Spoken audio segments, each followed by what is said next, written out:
Welcome back to day 2 of our Regulatory Best Practices for Global Access to Medicines, including anti-TB medicines, conference. For those of you who are just joining in today, welcome. We are very glad to have you here with us. My name is Lieutenant Nora Lim, and I'm with the Small Business and Industry Assistance, or SBIA program, which operates within the Division of Drug Information, which in turn resides in FDA's Center for Drug Evaluation and Research's Office of Communications. I will be your host and moderator for today's sessions. Here we have QR codes for our SBIA social media and communication avenues for you to stay connected with SBIA to learn about upcoming events and regulatory information. You can scan the QR codes now with your phones and be taken to the appropriate platform. They will also be advertised across the screen banner during breaks if you miss it now. Now, turning our attention to some logistics. In our ongoing environment here, this event is 100% remote in addition to being 100% virtual. As such, there may be some internet issues, but please bear with us. And if in fact we do encounter any of those issues, we will try to get them resolved as quickly as possible. Speaking of tech issues, near the top of the slide here is our link to our one-stop shop for answers to your technical questions, for downloading files, accessing the survey link to obtain the certificate of attendance, and so much more. That's the same page you used this morning for your online access to the event, so please bookmark that page. If you have any technical questions about this conference, please check there first, and you will most likely find the answer. We also invite you to submit your questions to us so that we have a vibrant and productive Q&A segment. This is a learning opportunity, and so we encourage you to take full advantage of the expertise offered here.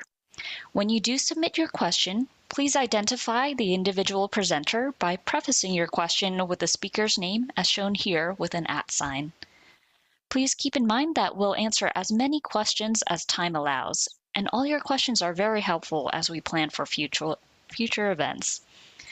There will be a link to a speaker evaluation under the speaker's information or picture or information on the right side of the screen. We encourage you to take time to complete the evaluations as your feedback is much appreciated. In addition to the speaker evaluations, we have our final evaluation. Upon completion of the final evaluation survey, attendees can download a certificate of attendance, which may be used in support of RAPS, SOCRA, ACRP, and SQA credits. The certificate must be downloaded immediately after completing the survey, otherwise the opportunity is lost. Even if you do not want or need a certificate, please take a few minutes to complete the conference evaluation, as your feedback will help guide the design of our future events. Note that the evaluation and certificate are only available for 2 weeks after the event, which means that the deadline date is going to be September 1st. The survey link will be posted on our one-stop shop page at the end of each day's event. And as a reminder, all of the sessions are being recorded. It will take us a week or so to process the recordings, but you'll soon be able to access them on SBIA's homepage. That is at fda.gov/CEDAR-SBIA. In the interim, the YouTube link for each day will be posted on the one-stop webpage at the end of each day as well. And now I'd like to just take a minute to call your attention to some upcoming SBIA events. More information is available on our homepage seen here, and we also invite you to visit our CEDAR Learn webpage, where you can access links to SBIA tutorials along with other educational resources, many of which offer healthcare professionals ease. And now it is my pleasure to introduce our initial speaker of the day. Our first presentation by Dr. Ramya Gopinath will provide an overview of regulatory pathways and designations utilized by FDA to facilitate and expedite drug development for serious or life-threatening conditions, and will include a discussion of drug development programs for tuberculosis.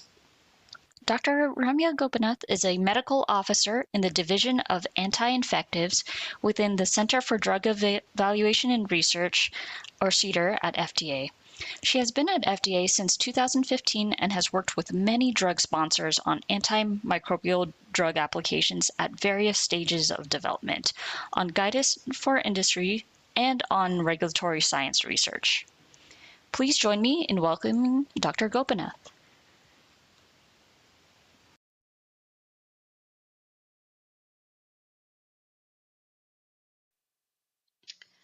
Good morning, everyone. Thank you so much for the introduction.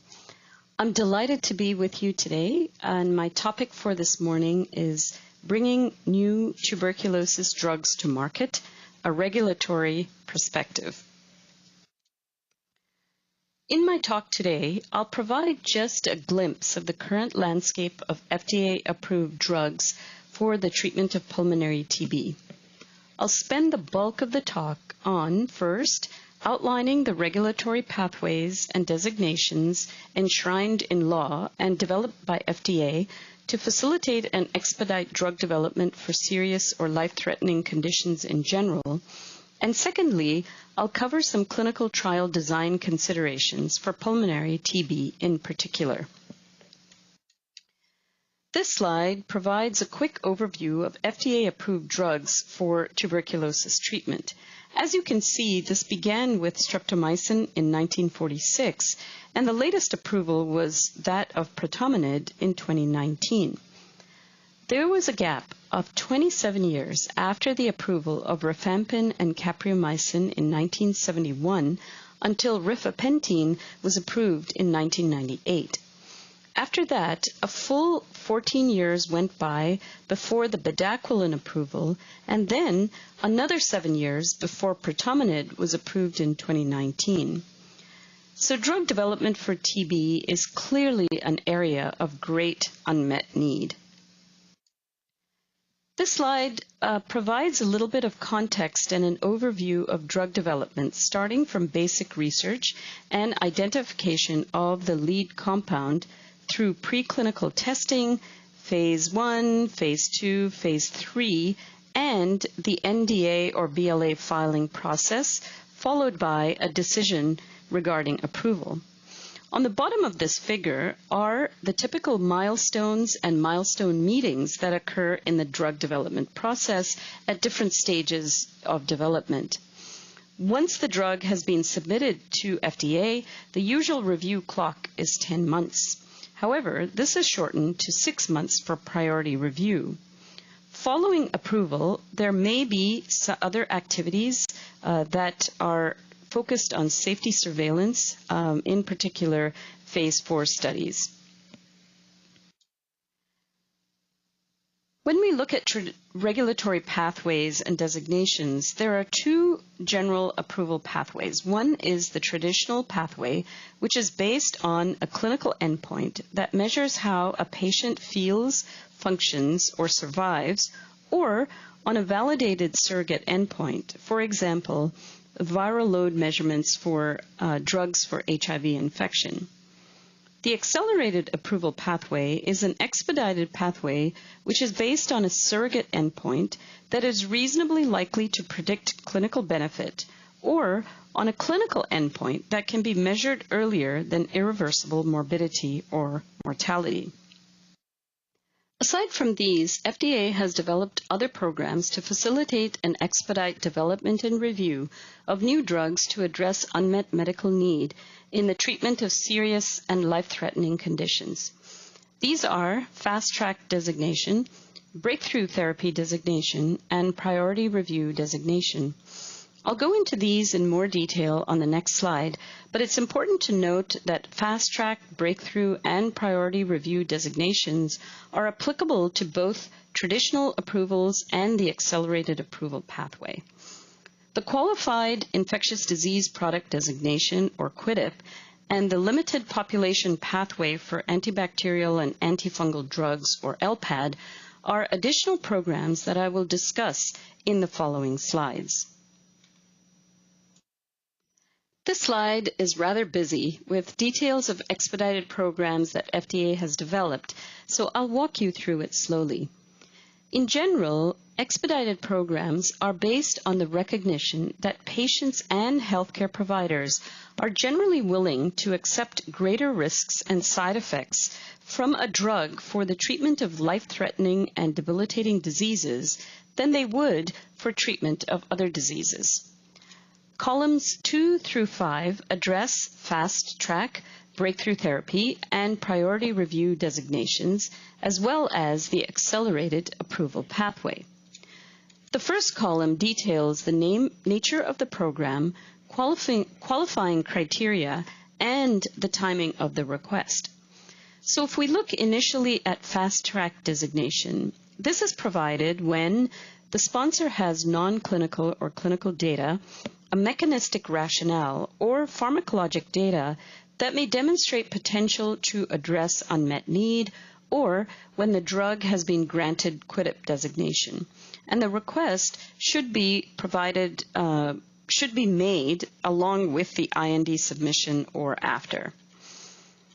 Now, Breakthrough Therapy designation can be provided when preliminary clinical evidence indicates that the drug may show substantial improvement on a clinically significant endpoint over current therapies.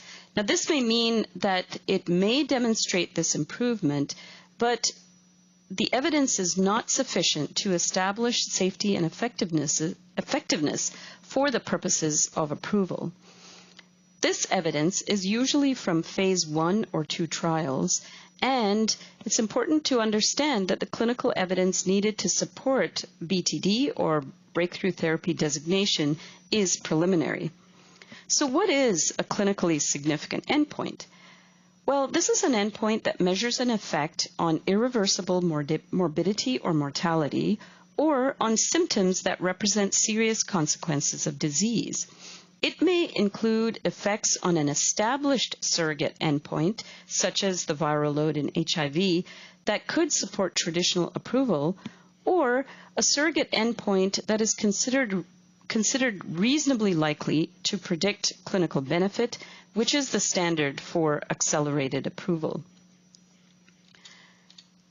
Priority review designation is granted when a drug would provide a significant improvement in safety or effectiveness, or when there's a supplement for labeling changes based on pediatric studies, or when there is an application with QIDP designation or a priority review voucher. Now, this request can be made at the time of submission of the BLA or NDA or efficacy supplement. And then, of course, we already have talked a little bit about the accelerated approval pathway.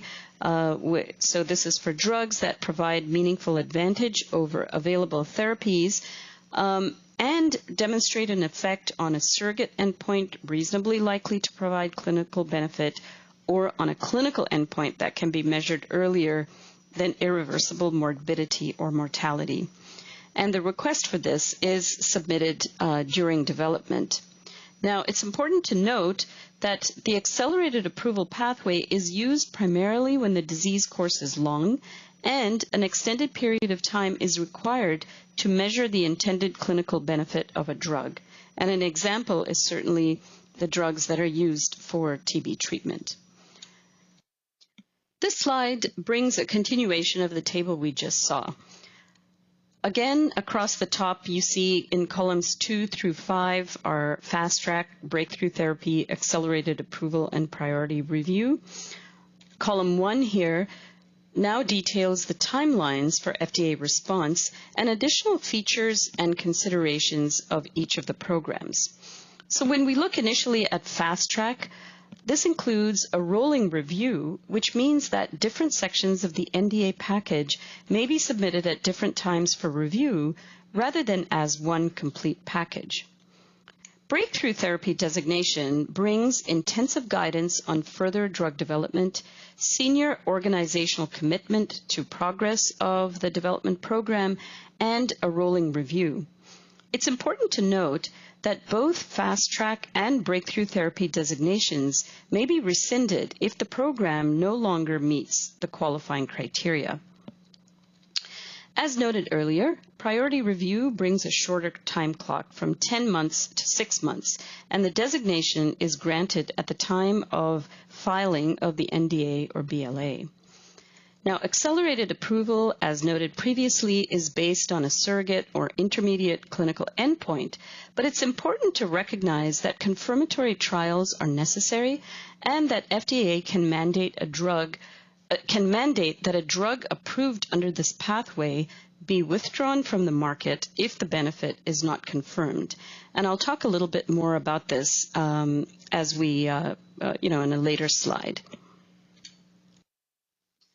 Qualified infectious disease product, or QIDP designation, is used for antibacterial or antifungal drugs intended to prevent or treat serious or life-threatening infections. It applies to a specific drug product from a specific sponsor for a specific use. And particularly drug substances, biologics, or devices do not qualify for this designation. The designation can be requested at the PIND or IND stage, and it provides the following incentives. It brings an additional 5 years of marketing exclusivity for certain drugs, a priority review for the first application for a QIDP product, and eligibility for a fast track designation. The limited population pathway for antibacterial and antifungal drugs, or LPAD, is used for drugs that are intended to treat a serious or life-threatening infection in a limited population of patients with unmet need. FDA may conclude that there is a positive risk-benefit balance in a limited population, even though insufficient data exists to conclude that there is a favorable benefit-risk profile in a broader population. The advantage of LPAD is that it provides for a streamlined clinical development program for a limited population that may involve smaller, shorter, or fewer clinical trials, but it's important to note that statutory standards for safety and effectiveness must still be met. Now, seeking approval under the LPAD pathway does not preclude seeking any of the other designations or the accelerated approval pathway. The request must be submitted with the original NDA, BLA, or efficacy supplement. It's important also to note that the LPAD pathway should not be used to manage known or potential serious risks associated with a drug that may be addressed by different mechanisms, or should not be used to salvage a trial that fails to demonstrate its objective, and must have very specific labeling statements so that healthcare providers understand the limited population for whom the drug is intended and the limitations to its use. Thus far, 2 drugs, Arikayce in 2018 and Pretomanid in 2019, have been approved under LPAD. So now let's move on to some specifics about TB drug development. The activity of antimicrobacterial drugs can be evaluated in trials of early bactericidal activity, or EBA, and or in phase 2 trials with microbiological outcomes at early time points. EBA trials evaluate the quantitative counts of viable tubercle bacilli from daily collections of sputum and can provide information on the bactericidal activity of single drugs or of a new regimen in clearing MTB from the sputum of patients with newly diagnosed pulmonary tuberculosis. These trials are not intended to provide definitive treatment for patients, but rather are meant to evaluate antimicrobacterial activity in a brief setting of 7 to 14 days. Patients that are appropriate for enrollment in EBA trials would be those that are immunocompetent, those that are treatment naive, usually adults at low risk of drug resistance or extrapulmonary disease, who can then begin standard of care treatment for pulmonary TB at the completion of the EBA trial. Now, phase 2 trials that are designed to assess antimicrobacterial activity of the investigational drugs when combined with other antimicrobacterial drugs as part of a treatment regimen can be useful for evaluating possible doses or regimens before initiating phase 3 trials.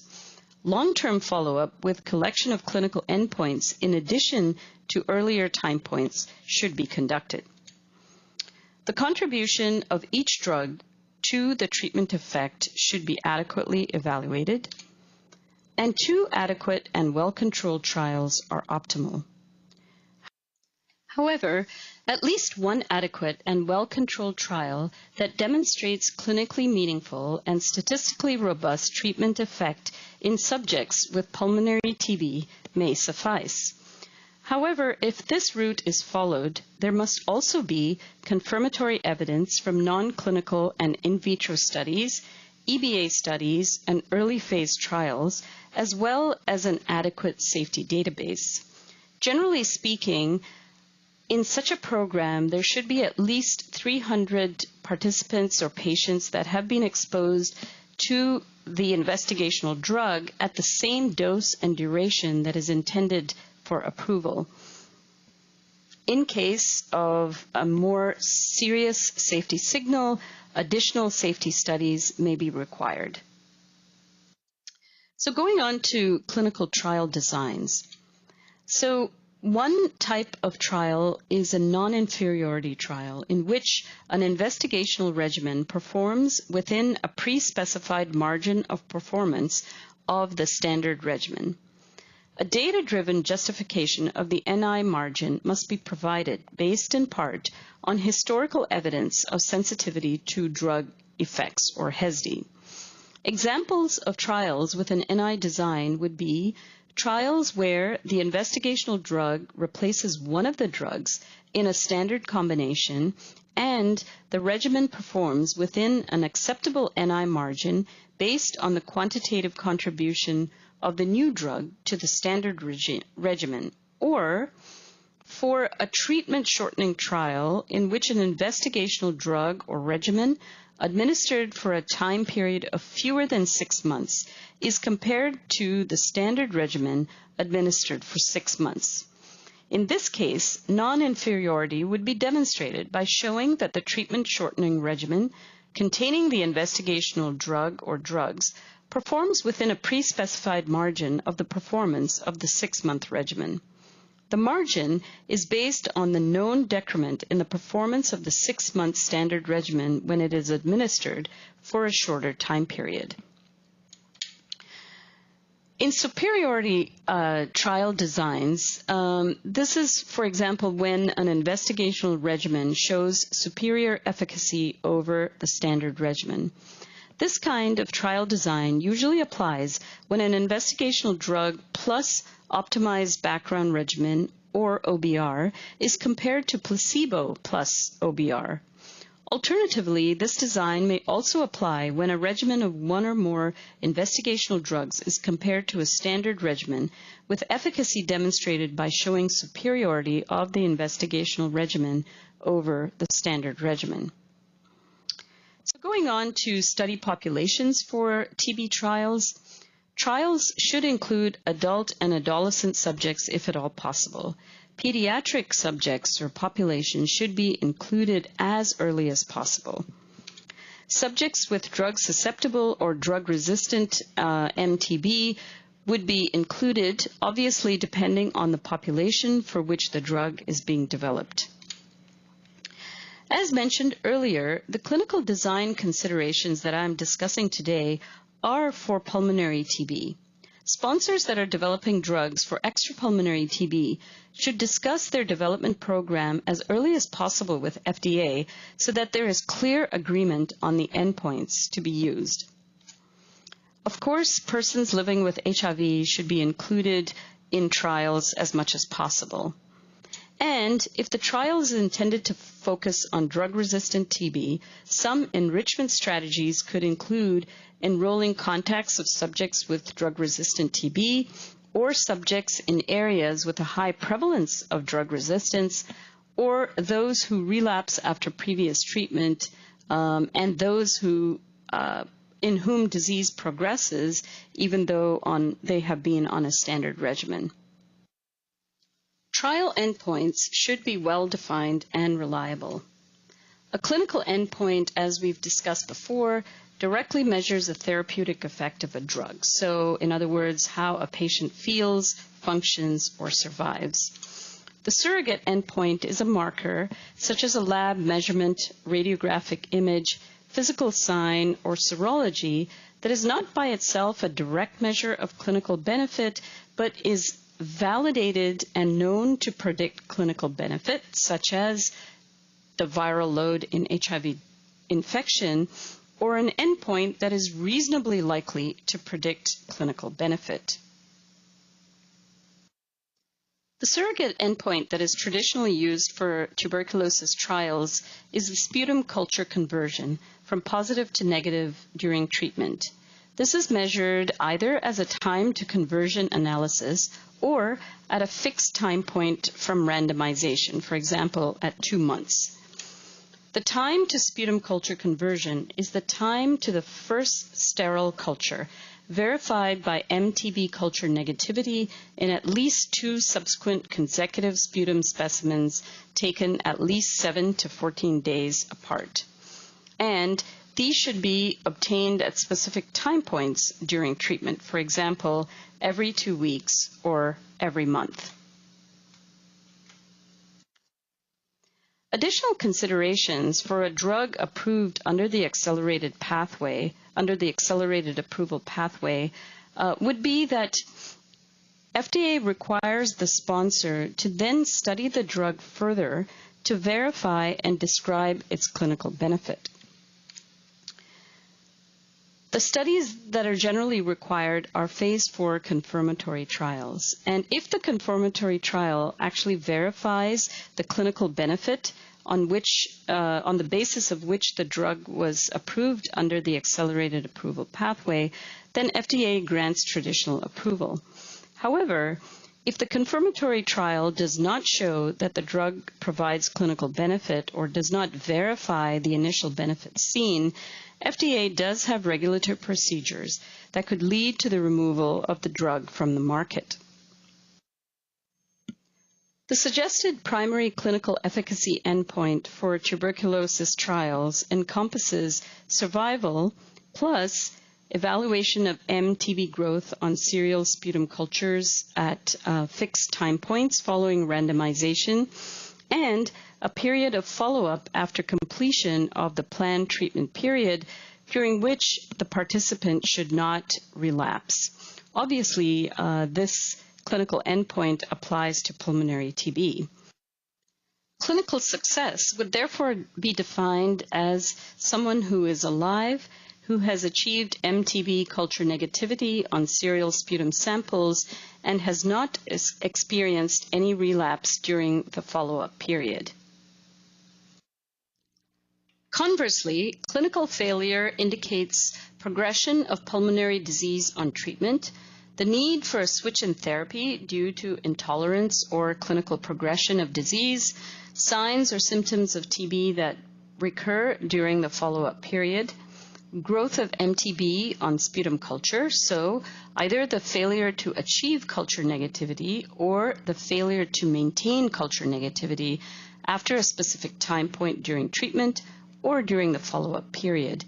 And certainly death during treatment or follow-up would count as clinical failure. The safety of drugs developed for tuberculosis or any other condition for that matter is obviously paramount.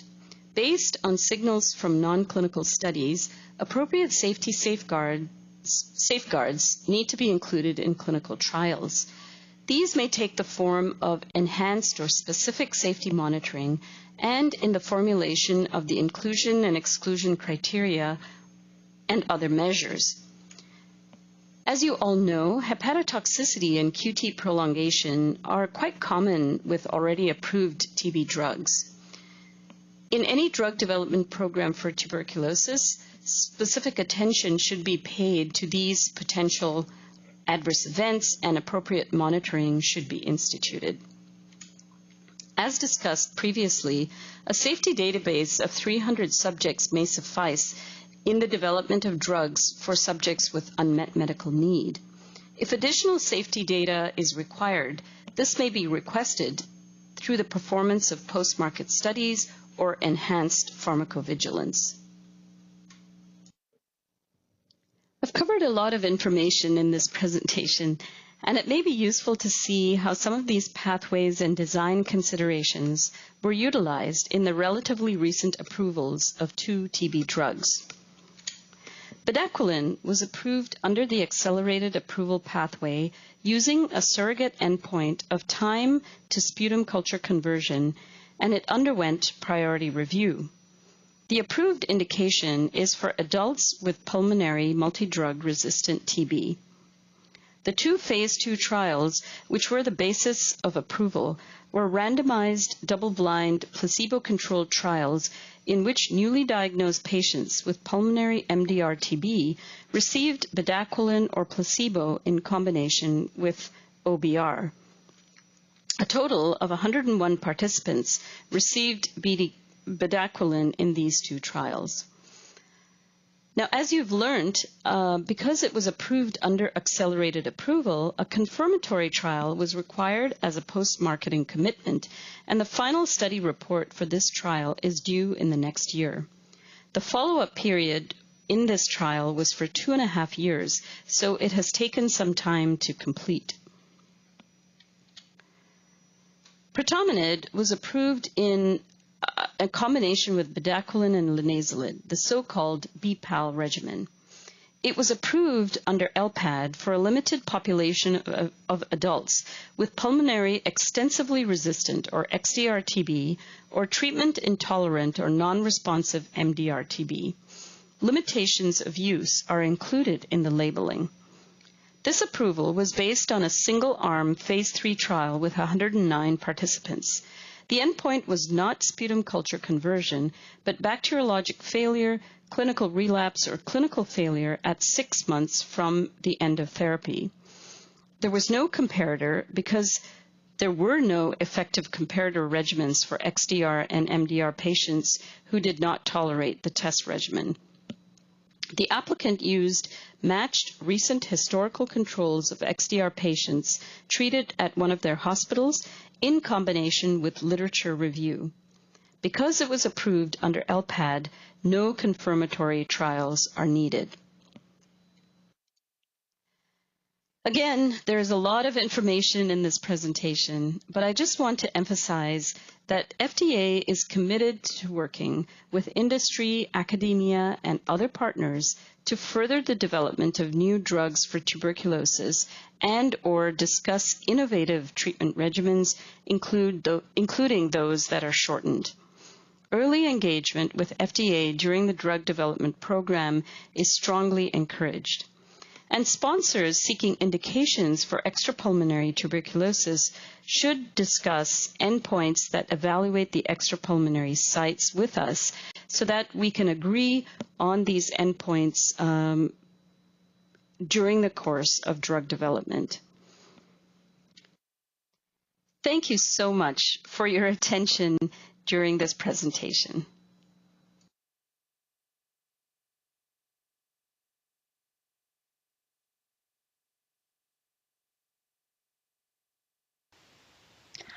Right. Thank you, Dr. Gopinath, for that fantastic presentation. She will be back to join the Q&A panel with us a bit later this morning. And now we'll move on to our next presentations, which will describe the use of the tentative approval pathway for drug products to quickly get critical antiretroviral medicines found acceptable for use into the areas of greatest need. It is my pleasure to introduce our speakers. First, we'll have Commander Tina New, who is currently assigned to the FDA as Regulatory Project Manager, Team Leader for the Division of Project Management in the Office of Generic Drugs.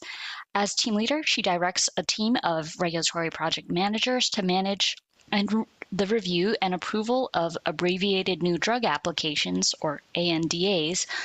She also leads and manages all the President's Emergency Plan for AIDS Relief, or PEPFAR, ANDAs.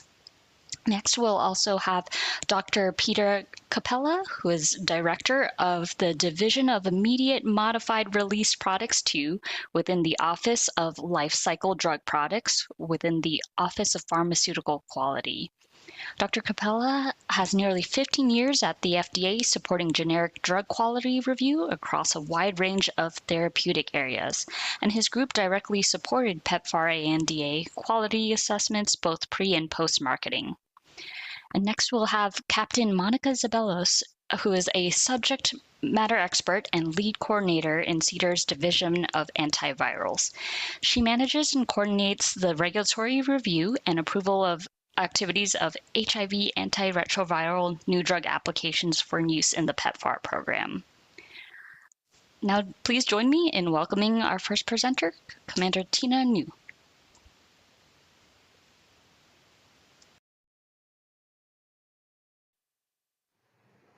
Thank you. Hi, everyone. With a show of hand, how many of you have heard of PEPFAR program and handled PEPFAR applications? And how many of you remember interacting with me on your application status? Well, I hope to see a few hands out there.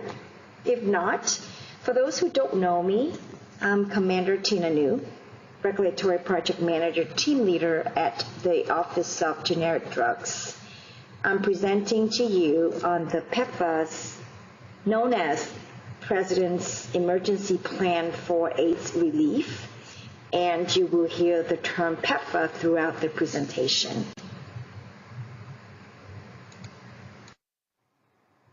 I will begin this presentation by outlining PEPFAR program and its impact, then the roles of generic drugs in PEPFAR. I will provide an overview of the approval pathway, the PEPFAR eligibility and criteria. After that, I will introduce briefly on PEPFAR change amendments. We will end the presentation with a few take-home points. There are two other speakers, Captain Monica Zabelos from the Office of New Drugs and Dr. Peter Capella from the Office of Quality Pharmaceuticals, presenting on PEPFAR right after my talk. So let's walk together back to the basics of PEPFAR. Are you ready? All right, that brings us to the importance of the PEPFAR program and its overview. What is PEPFAR? PEPFAR is a United States government initiative in response to the global AIDS crisis in 2003 to help save the lives of those suffering from HIV/AIDS around the world. It was originally announced by the President George W. Bush's State of the Union address in 2003. After that, the United States Leadership Against Global HIV/AIDS, Tuberculosis and Malaria Act of 2003 was signed into law, creating the PEPFAR. PEPFAR is overseen by the U.S. Global AIDS Coordinator, who is appointed by the President. Up until now, PEPFAR funding is more than 110 billion in funding, including the funding for Global Fund to fight AIDS, tuberculosis, and malaria, to which the U.S. government is the largest donor. The last I looked at the PEPFAR database, there are 239 PEPFAR applications with 303 products listed in the PEPFAR database after 19 years launching of the PEPFAR program. What a significant contribution. Did you know the epidemic control strategy spans more than 50 countries around the globe? However, the listing here is the 13 high priority countries that receive majority of the funds and represent the most vulnerable communities to HIV/AIDS. What are PEPFAR's program goals in the nutshell? The goal of the program was to provide preventative measures such as contraceptive counseling, provide care through HIV and tuberculosis screening services, and providing treatment by making antiretroviral products available to the assisted countries. Mainly, number one, transitioning from an emergency response to promotion of sustainable country programs. Number two, strengthening partner government capacity to lead the response to this epidemic and expand prevention, care, and treatment. Additionally, invest in innovation and operations to evaluate the impact, improving the service delivery of the program. Furthermore, the program's goal is to integrate and coordinate HIV/AIDS programs with broader global health and development programs to maximize impact on health system. And this will be accomplished in partnership with and through attainment of the joint United Nations program on HIV/AIDS, the 90-90-90 framework that was set in 2020. in which 90% of people living with HIV will know their status. 90% of people who know their status are accessing treatment, and 90% of people on treatment have suppressed viral loads and an expansion of HIV prevention. On June 8th, the United Nations adopted the 95-95-95 framework treatment target with the hope that by 2030, 95% of people living with HIV aware of their HIV status get 95% of people who know their status to be on HIV treatment, and for 95% of people on HIV treatment to be virally suppressed. If the global community works together and reaches these targets, guess what? 3.6 million new HIV infections and 1.7 million AIDS-related deaths will be prevented by 2030. I have provided a little background of PEPFAR. Now I will talk about generic drugs and why generic drugs are so important. A generic drug is a medication created to be the same as an already marketed brand name drug in the dosage form, safety, strength, route of administration, quality, performance characteristics, and intended use. In other words, you can take a generic medication as an equal substitute for its brand name counterpart. Generic drugs provide a safe and effective alternative to brand name products at a much lower cost. Additionally, I just want to let you know that approximately 90% of prescriptions filled in the United States are with generic drugs. And on the average, the cost of generic drugs is about 85% lower than that of the brand name drugs. Role of generic drugs in PEPFAR.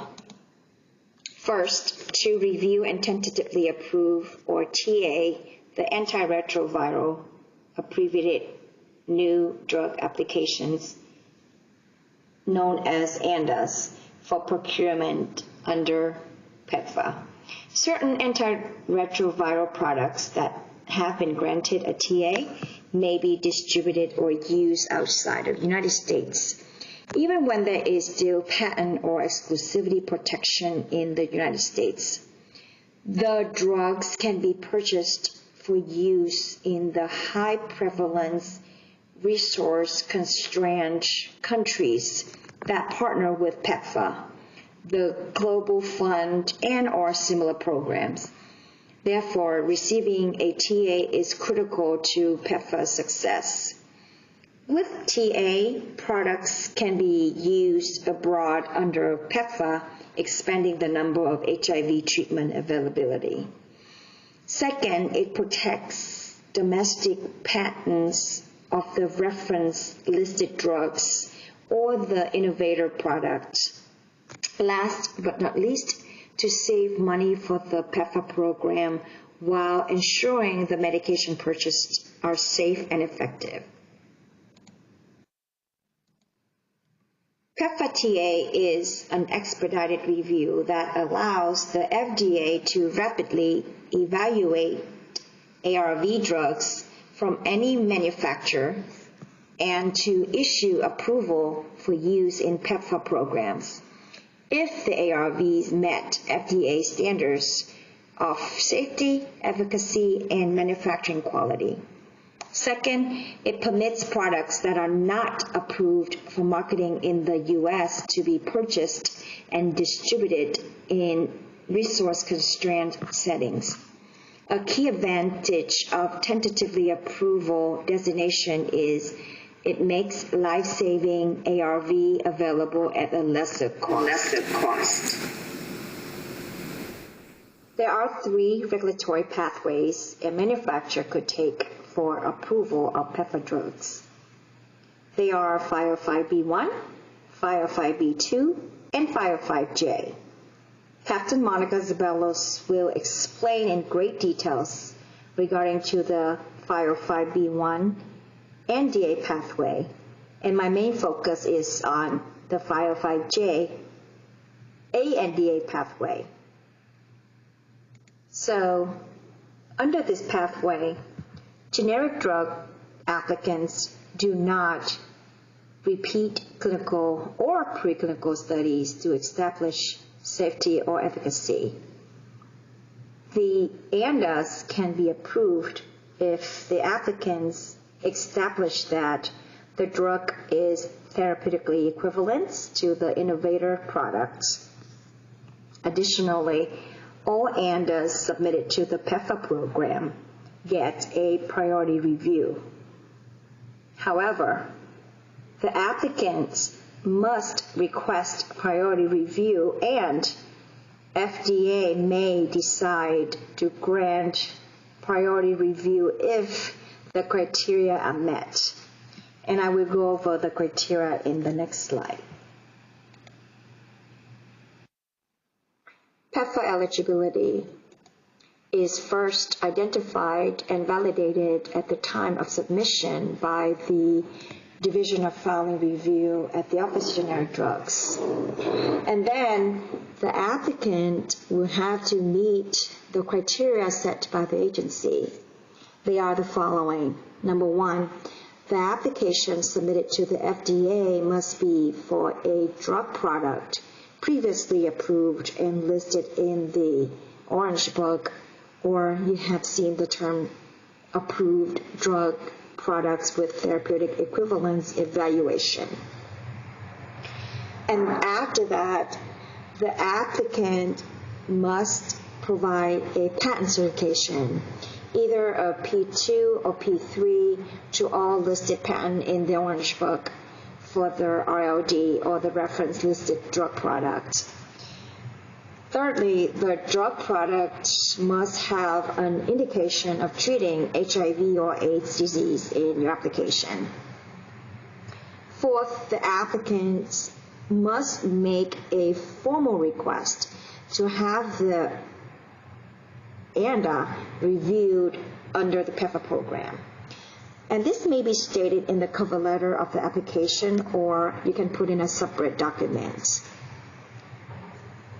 And I have here some of other consideration that I want to mention, that the request for review under the PEPFAR program should be made at the initial time of filing. However,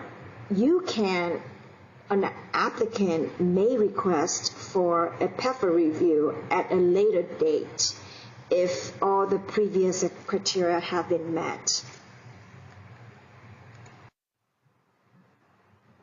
Again, anyone with an ARV product can request for participation under PEPFAR review. The original submission should state the applicant's intent to participate in PEPFAR.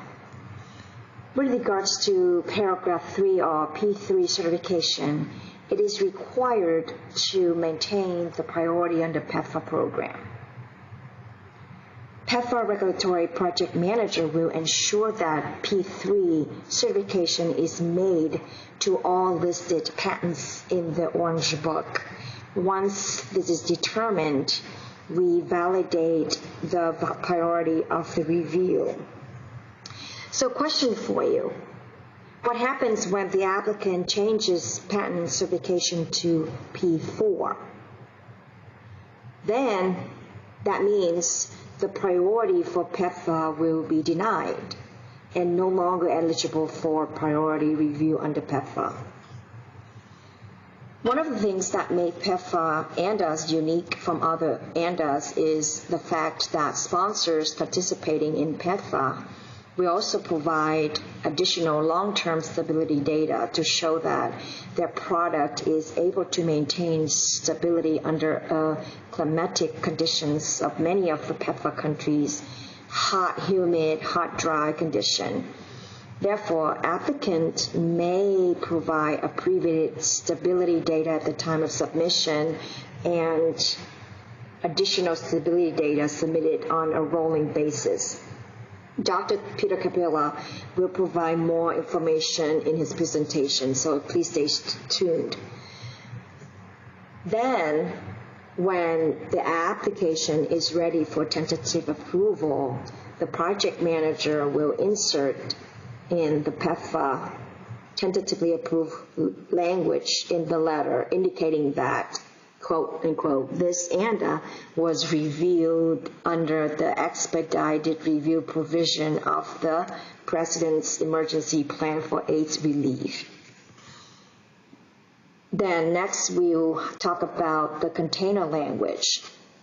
Now, due to the emergency situation in PEPFAR country, child-resistant closures are not required for PEPFAR products to be tentatively approved. For full approval, we will need to switch to child-resistant packaging for all consumer unit of use containers.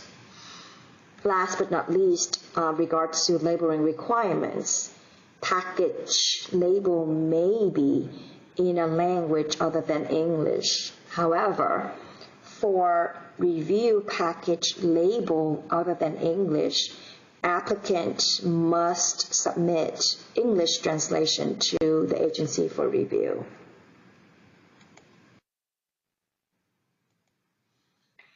Once TA'd, amendments to the ANDA are processed similar to supplements. This includes requests for full approval. Change amendments are managed by the OGD Division of Project Management Supplement Team.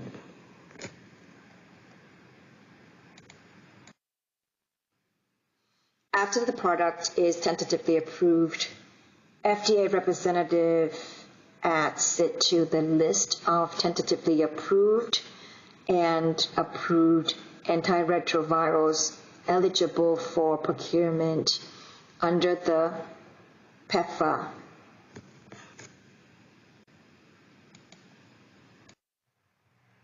I want to highlight some PEPFAR impacts here. Regard to cost saving, working in over 50 countries, PEPFAR has transformed the global HIV/AIDS response. PEPFAR supports over 27.5 million people with HIV treatment. Additionally, generic drugs play a vital role in making life-saving medication available in a cost-effective manner. By implementing the tentative approval process and decreasing the rate of HIV, we have indirectly lowered total U.S. healthcare costs. Education. By implementing such program, we not only learned how to provide these individuals with ARV agents, but it also taught us how to provide them with healthcare screenings and access to healthcare professionals. And because we already know the regulatory framework revolving around the tentative approval process, we don't necessarily need to reinvent the wheel. We can implement the benefits to another disease state. Working for the FDA, everyone has a voice in pushing the PEPFAR program's implementation into other disease states. FDA remains fully committed to these efforts. By working closely with other governments and public and private agencies and organizations, we can build on the impact and success of the life-saving PEPFAR program, expanding transparency, accountability, and partnerships so that the world can finally overcome one of the most devastating public health challenges in history. Lastly, I invite all of you to think creatively of different potential analogs public health situation and utilize this platform to save the lives of millions globally.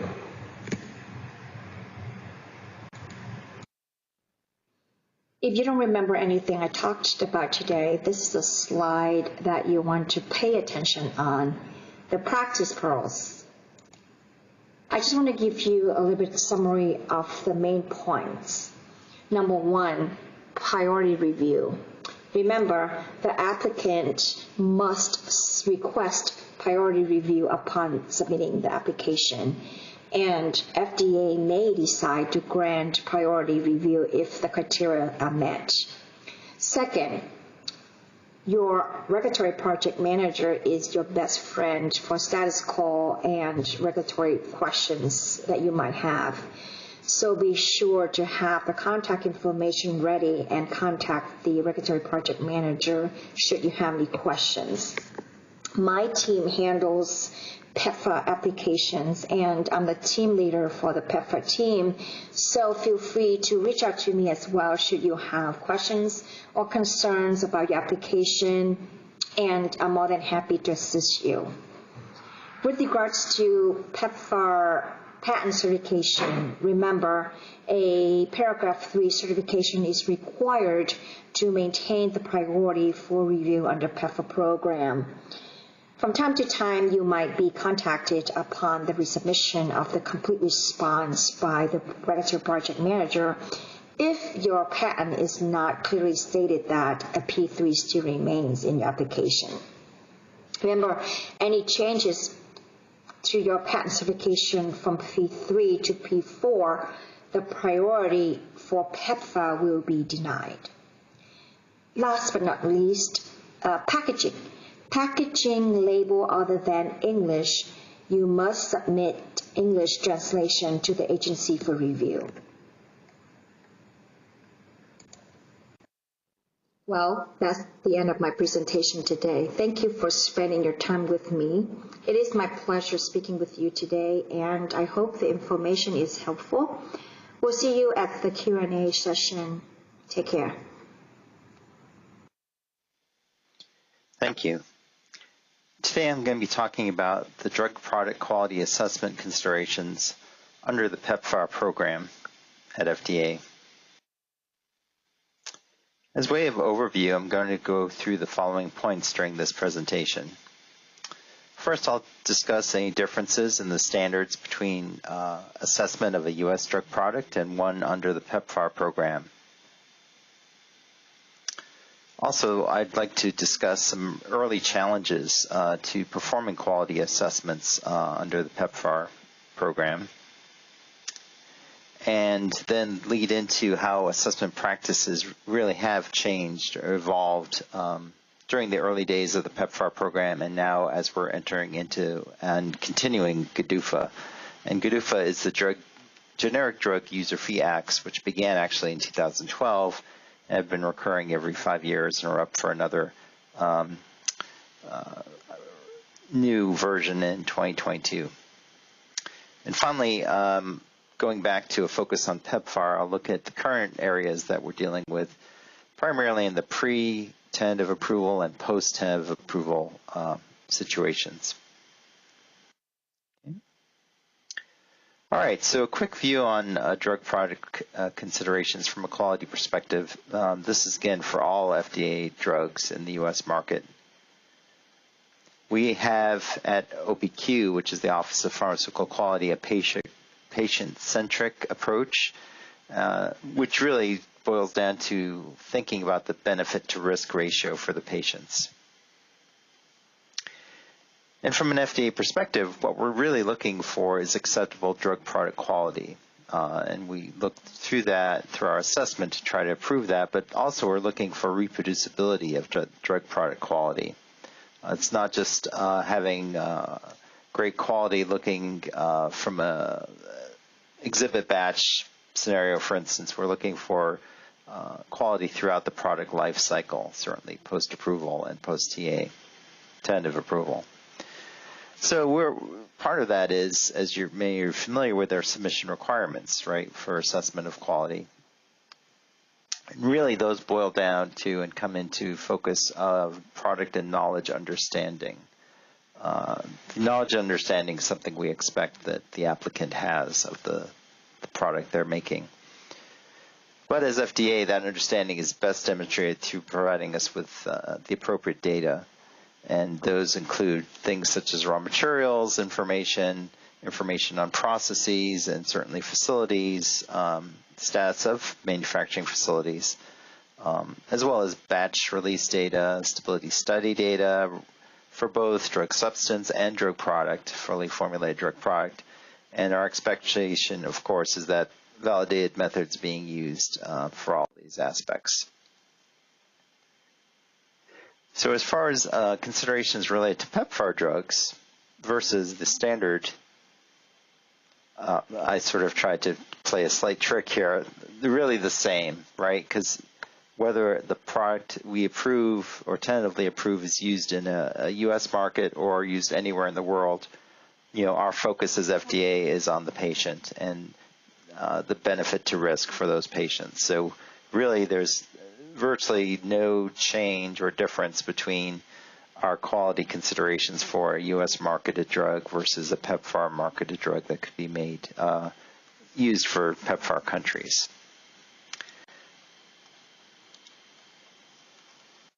There is one specific difference in drug product quality considerations for PEPFAR, and this graph gives you a clue to it, and that is temperature. Of course, in the USA, we're primarily looking at zones 1 or 2, although right now in the summer we tend to be much hotter than you would expect. But so for that case, we're looking at 25 degrees C and 60% RH for a typical stability storage condition in our applications.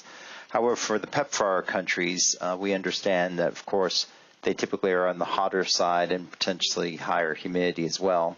So our expectation for long-term stability in those cases is 30 degrees C and 75% RH.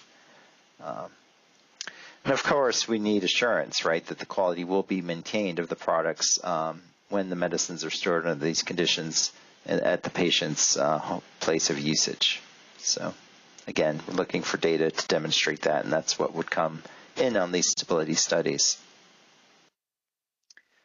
So the challenges for the PEPFAR program and doing quality assessments of PEPFAR drugs in the early days are again, kind of hinted at in these two graphics here. First one is time constraints. Back in the early days, there was an extreme urgency to get these medicines available, tentatively approved and sold, put out into the market, because of the severe nature of the illness and the number of patients who were in dire straits without these medications. So time constraints, and then also, believe it or not, FDA had major resource constraints, especially on the ANDA side at the early days of PEPFAR. So we had limited scientific staff prior to GDUFA. GDUFA was instrumental in increasing our staff, and I'll talk a little bit more about that later. But the second thing in terms of resource constraints was our style of assessment was primarily a single scientist approach. There are some benefits to this in that you have one person looking for the entire application, so looking at drug substance characteristics, development into the drug product, and et cetera, et cetera. So there are some benefits to that approach, but there are also some challenges in terms of timeliness, for instance. Okay, so how did we overcome these challenges, especially during the early days of the PEPFAR program in terms of drug product quality assessment of these drugs? And again, these graphics are kind of pointing you in the right direction. The first, with regard to time constraints, again, we had a lot of challenges early on, and the way we approached this was to allow for less data at filing, which is unusual. Typically for both generics and reference-listed drug filings, we much prefer to have a complete package of information to make our assessment from the very beginning of submission. But again, due to the fast nature of these things, we were allowing, in the early days, less data at filing, but then with the understanding that solicited updates or amendments to the initial application would be coming. So it's sort of like this graphic of putting together a bridge in pieces. So the end result, of course, will be very sound and will be acceptable quality package in terms of the application. So that's what we were striving for in terms of going with this approach of allowing data to come in sort of on a rolling basis, which is, again, not our preferred technique for certainly not for ANDAs. Now, as far as resource constraints, we had limited staff, so what could we do? And the answer was prioritization. So we wrote into our approaches to PEPFAR that we would give those ANDAs a priority review within, certainly within the generic side as well as the NDA side. Recall we had a very large backlog of applications on the generic side in those days, so we had to balance the queue of all those filings with the fact that we had PEPFAR of such urgency, PEPFAR program. So prioritization was one means. And also, as I had mentioned before, the single scientist assessment approach, the challenge there was timing, as you can imagine. So for one person to get through an application from start to finish is a very significant lift in terms of time. So the idea was, why don't we split the assessment? For instance, have one person focus on drug substance side, another focus on drug product side, and just make sure that the two are coordinated so that they come up with a good picture of quality throughout the entire application. So that was our approach, was to go away from single scientist assessments to a sort of a split assessment situation. So that's how we overcame both of those challenges. So let me compare and contrast then the early PEPFAR days, especially for ANDAs again, which was also pre-GDUFA, to the current situation for both PEPFAR and GDUFA applications. So again, single assessor process versus our current team-based approach. And by team-based approach, I really mean a team. We have actually drug substance, drug product, manufacturing process, and facilities, and biopharmaceutics. All four of those disciplines now have a single dedicated assessor as well as a project manager. So contrast that to the single assessor program where we had just one technical assessor and a project manager. So you can imagine the ability to get across the application assessment much more quickly under this current system.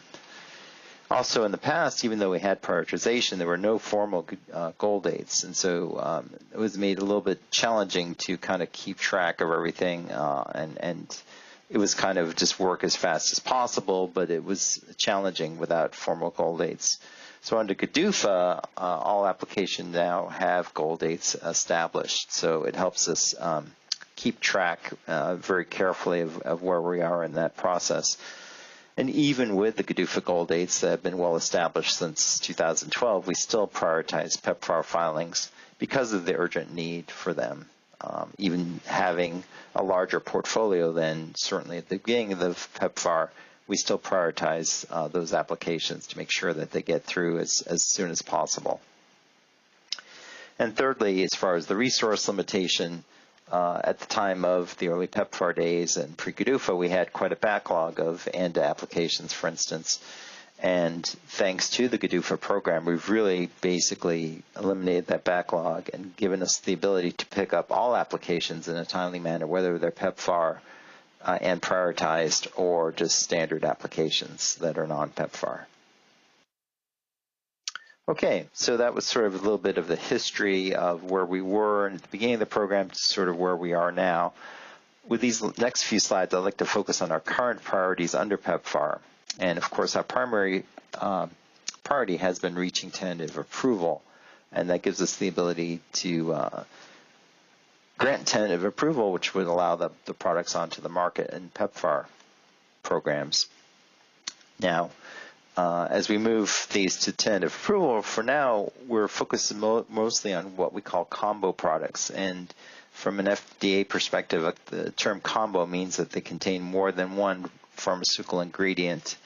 And without going into the great details, for antiretrovirals, they tend to be much more having a combination of antiretroviral drugs can help overcome resistance to any single drug, for instance. So we've applied this approach, but it does create challenges from a quality perspective, and that challenge really is increased complexity. And that includes possible interactions between the actives and additional excipients, as well as the complexity now of impurities and degradant issues. So we could have, now you've got impurities and degradants to follow for not just one active, but two or maybe even more. So it's much more challenging. And this is just a quick snapshot of some of these combinations. And each of them has different challenges based on the particular active that we're looking to towards approval. All right, so that was one of the priorities, which is getting things to tentative approval, right, so they can be distributed in the PEPFAR regions. But also there's post-tentative approval aspects that we have to consider. And post-approval aspects, what I'm meaning is we're maintaining that tentative approval status, even that when minor changes are being made by the drug product manufacturer. And two of these changes I'll go through a little bit here. Is one is requesting to increase shelf life of the drug product, typically beyond 24 months. In most cases, by the time we get to tentative approval, there's enough data to support a shelf life of 24 months. But there's advantages to obviously going beyond 24 months from the patient perspective. And secondly, there's the increasing tablet count per bottle. And this would actually minimize visits to a doctor, pharmacist, or provider of the medicine. This is done typically also in the U.S., certainly. And so you could see bottles, rather than 30 tablets per bottle, they could be either 90 or 120 even. However, in both cases, we do need assurance that quality will be maintained for the patient under these sort of stretching conditions. So how do we do this? How do we maintain, or how do we verify that the product is okay under these two situations?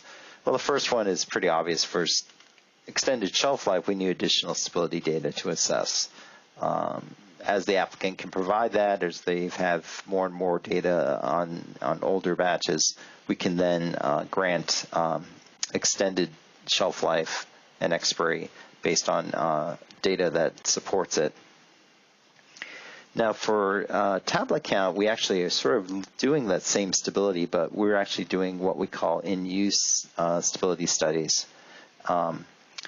These are pretty kind of intuitive, where you're just repeating opening, closing of the bottle on a daily basis, removing and testing tablets. It's something that the patient would be doing anyway, and you're just confirming that as you get towards the end of these bottles, towards the end of shelf life, for instance, that under those conditions, we still are maintaining critical quality attributes for the drug product, acceptable assay, acceptable impurity limits, both very important aspects to maintain to ensure that the benefit to risk ratio is maintained for the patient. All right, so that was, like I said, a very quick summary of PEPFAR quality considerations as we do our quality assessments.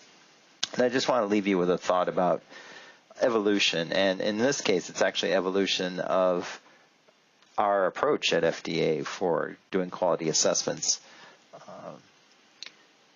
And the PEPFAR is a good program to kind of give you an indication of what happens under such emergency situations. We have to improve and keep trying to improve our time to reaching quality decisions. However, we cannot compromise our standards for quality. So, again, we need to come to a very important patient-centric decision on whether or not we can grant tentative approval to these products. So we have to do it very quickly but very efficiently. So that's our goal that we've maintained. And I hope I've showed you how we've kind of changed how we go ahead about these assessments to some extent to improve the time to reach those decisions.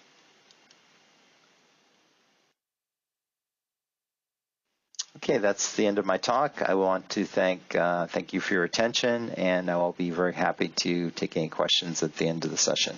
Thank you.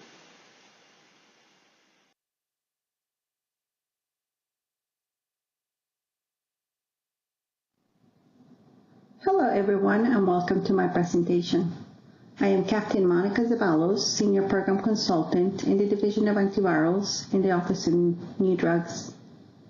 As you can see on the screen, my topic is 19 years of PEPFAR.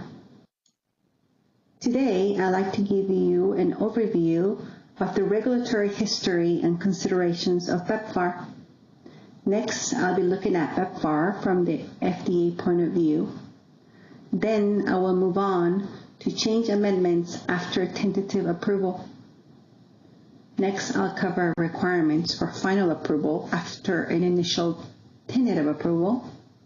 And then I'll showcase our new PEPFAR database.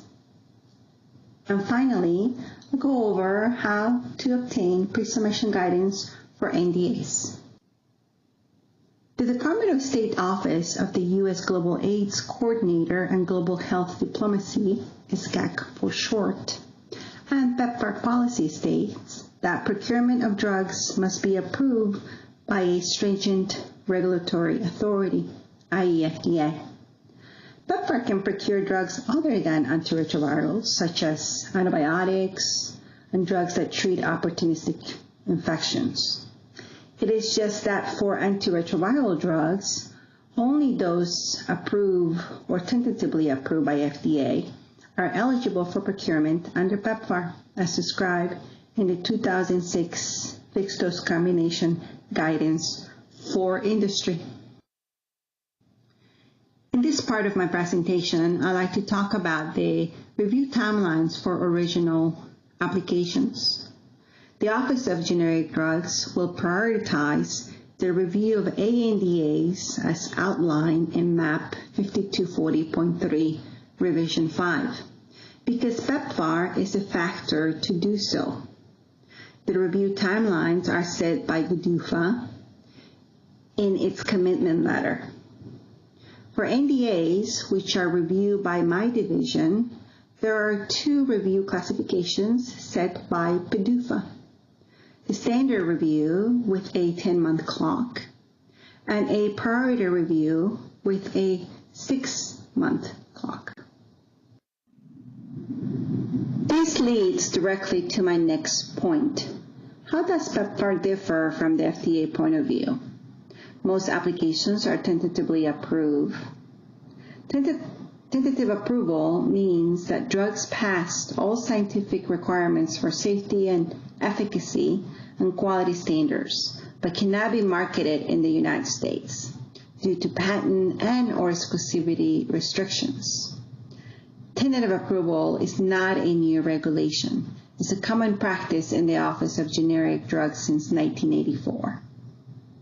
All aspects of review and inspections, both manufacturing and bioequivalency, must be completed and found acceptable prior to tentative approval. However, sale and active distribution of tentatively approved products outside the United States is a unique aspect to PEPFAR. In addition to this, I like to say that all the application requirements covered in yesterday's presentations, titled the New Drug Approval Process and ANDA Approval Process, apply in this case as well.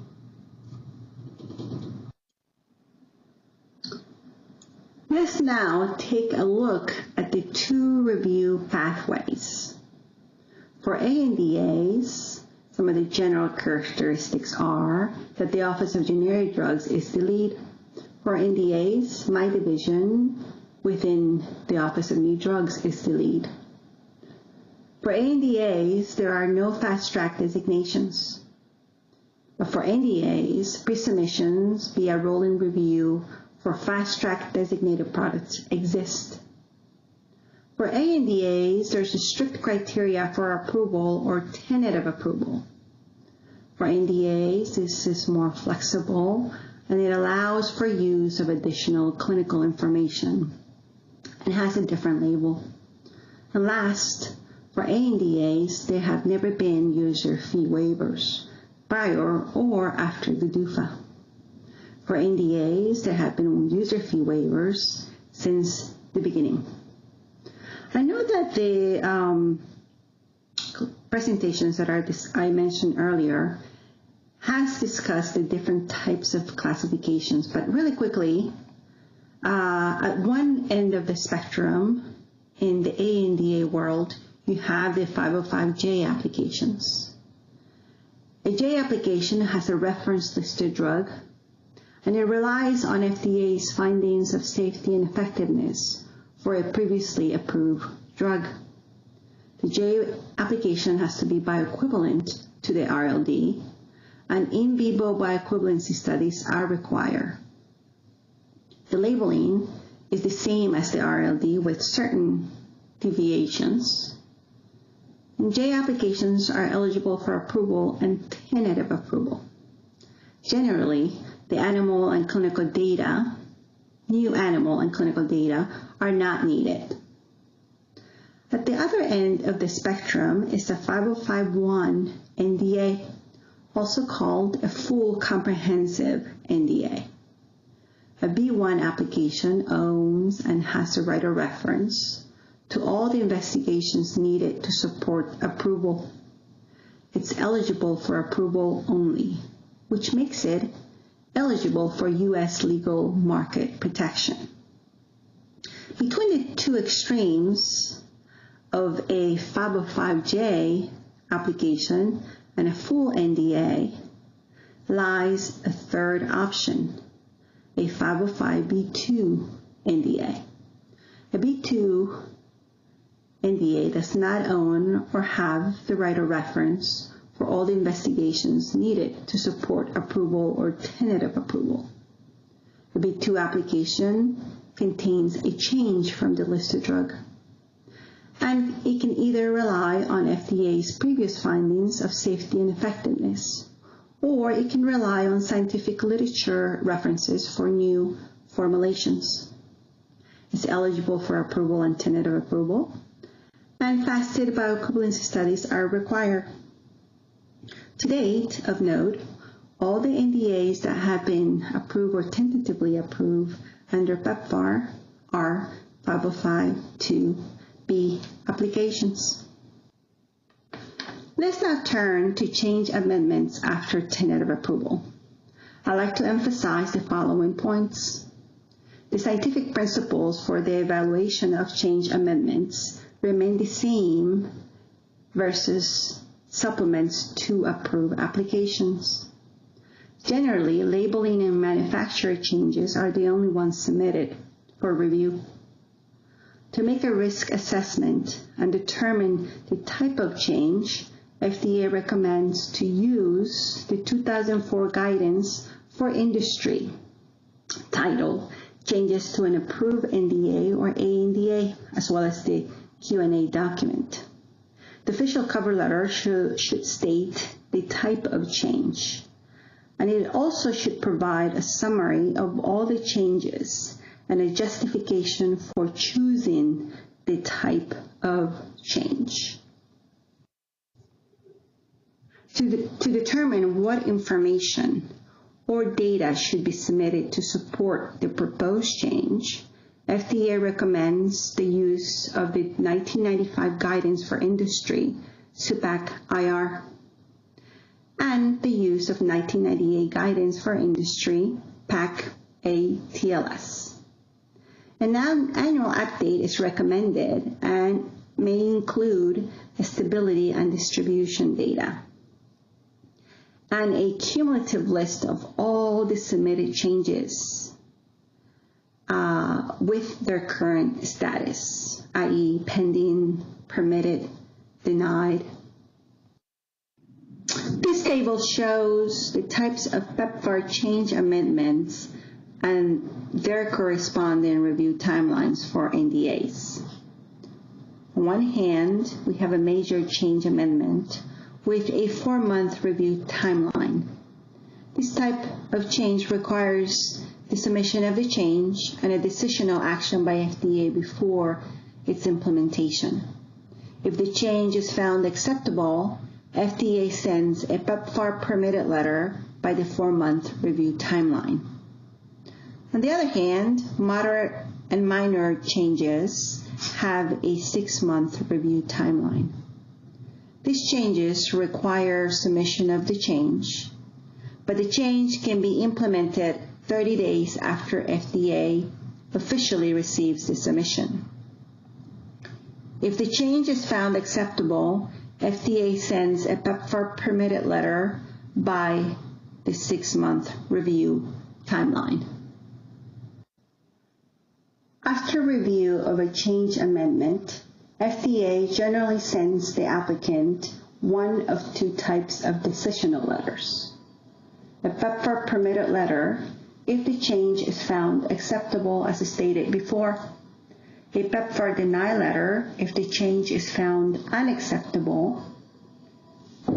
Either way, the original application will remain tentatively approved.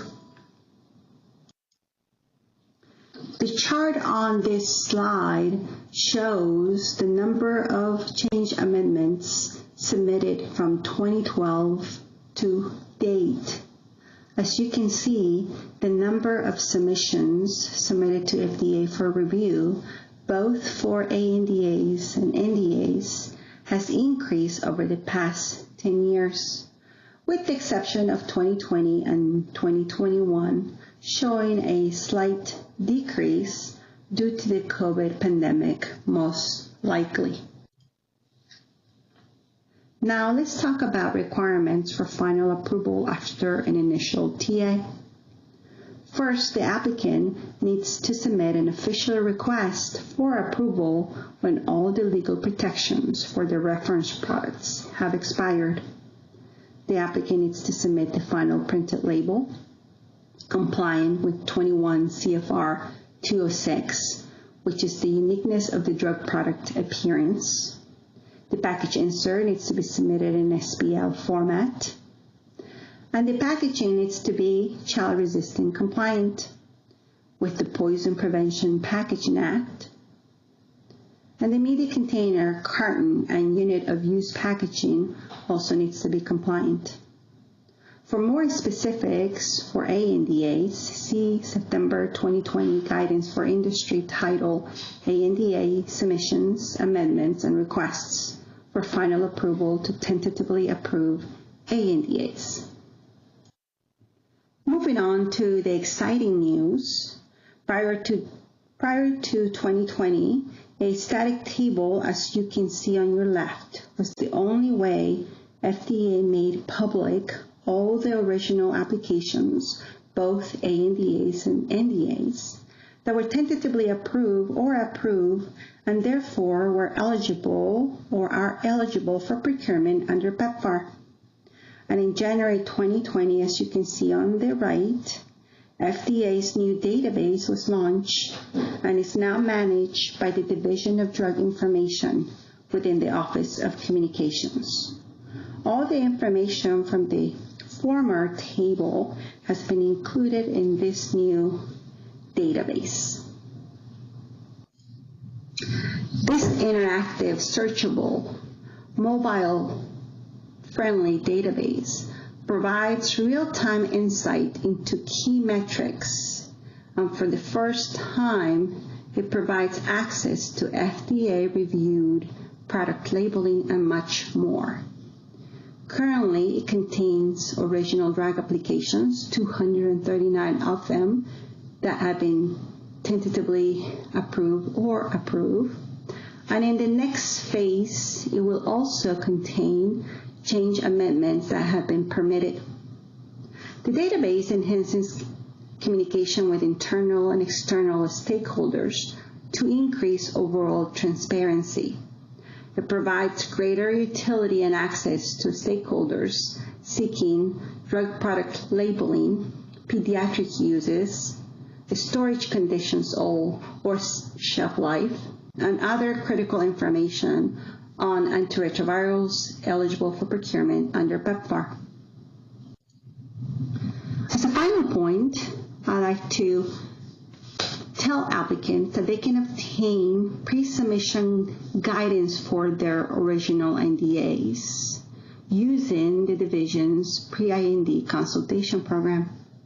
This program is useful to discuss specific product quality questions, such as listed drug, dissolution method, including profile and acceptance criterion, morphic form stabilization, and any other regulatory, administrative, or clinical issues that the applicant may be seeking feedback for. Applicants don't need to have a real IND. The program is applicable to pre-NDAs and pre-drug master file discussions.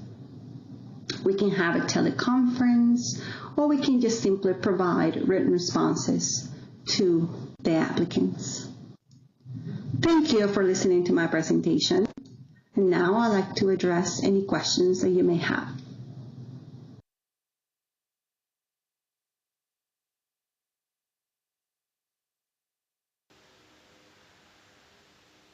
Thank you all for the informative presentations.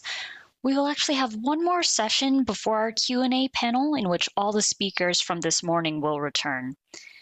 In this next presentation, Lieutenant Commander Mitchell Chan will provide an overview of the Oncology Expanded Access Pathway and how Project Facilitate is making the process more accessible to oncologists around the nation. Lieutenant Commander Mitchell Chan is a clinical analyst and team lead in FDA's Oncology Center of Excellence's Project Facilitate and has been a part of Project Facilitate since its launch. As a clinical analyst with Project Facilitate, he performs clinical reviews of expanded access applications and manages the Project Facilitate call center. Please join me in welcoming Lieutenant Commander Mitchell Chan.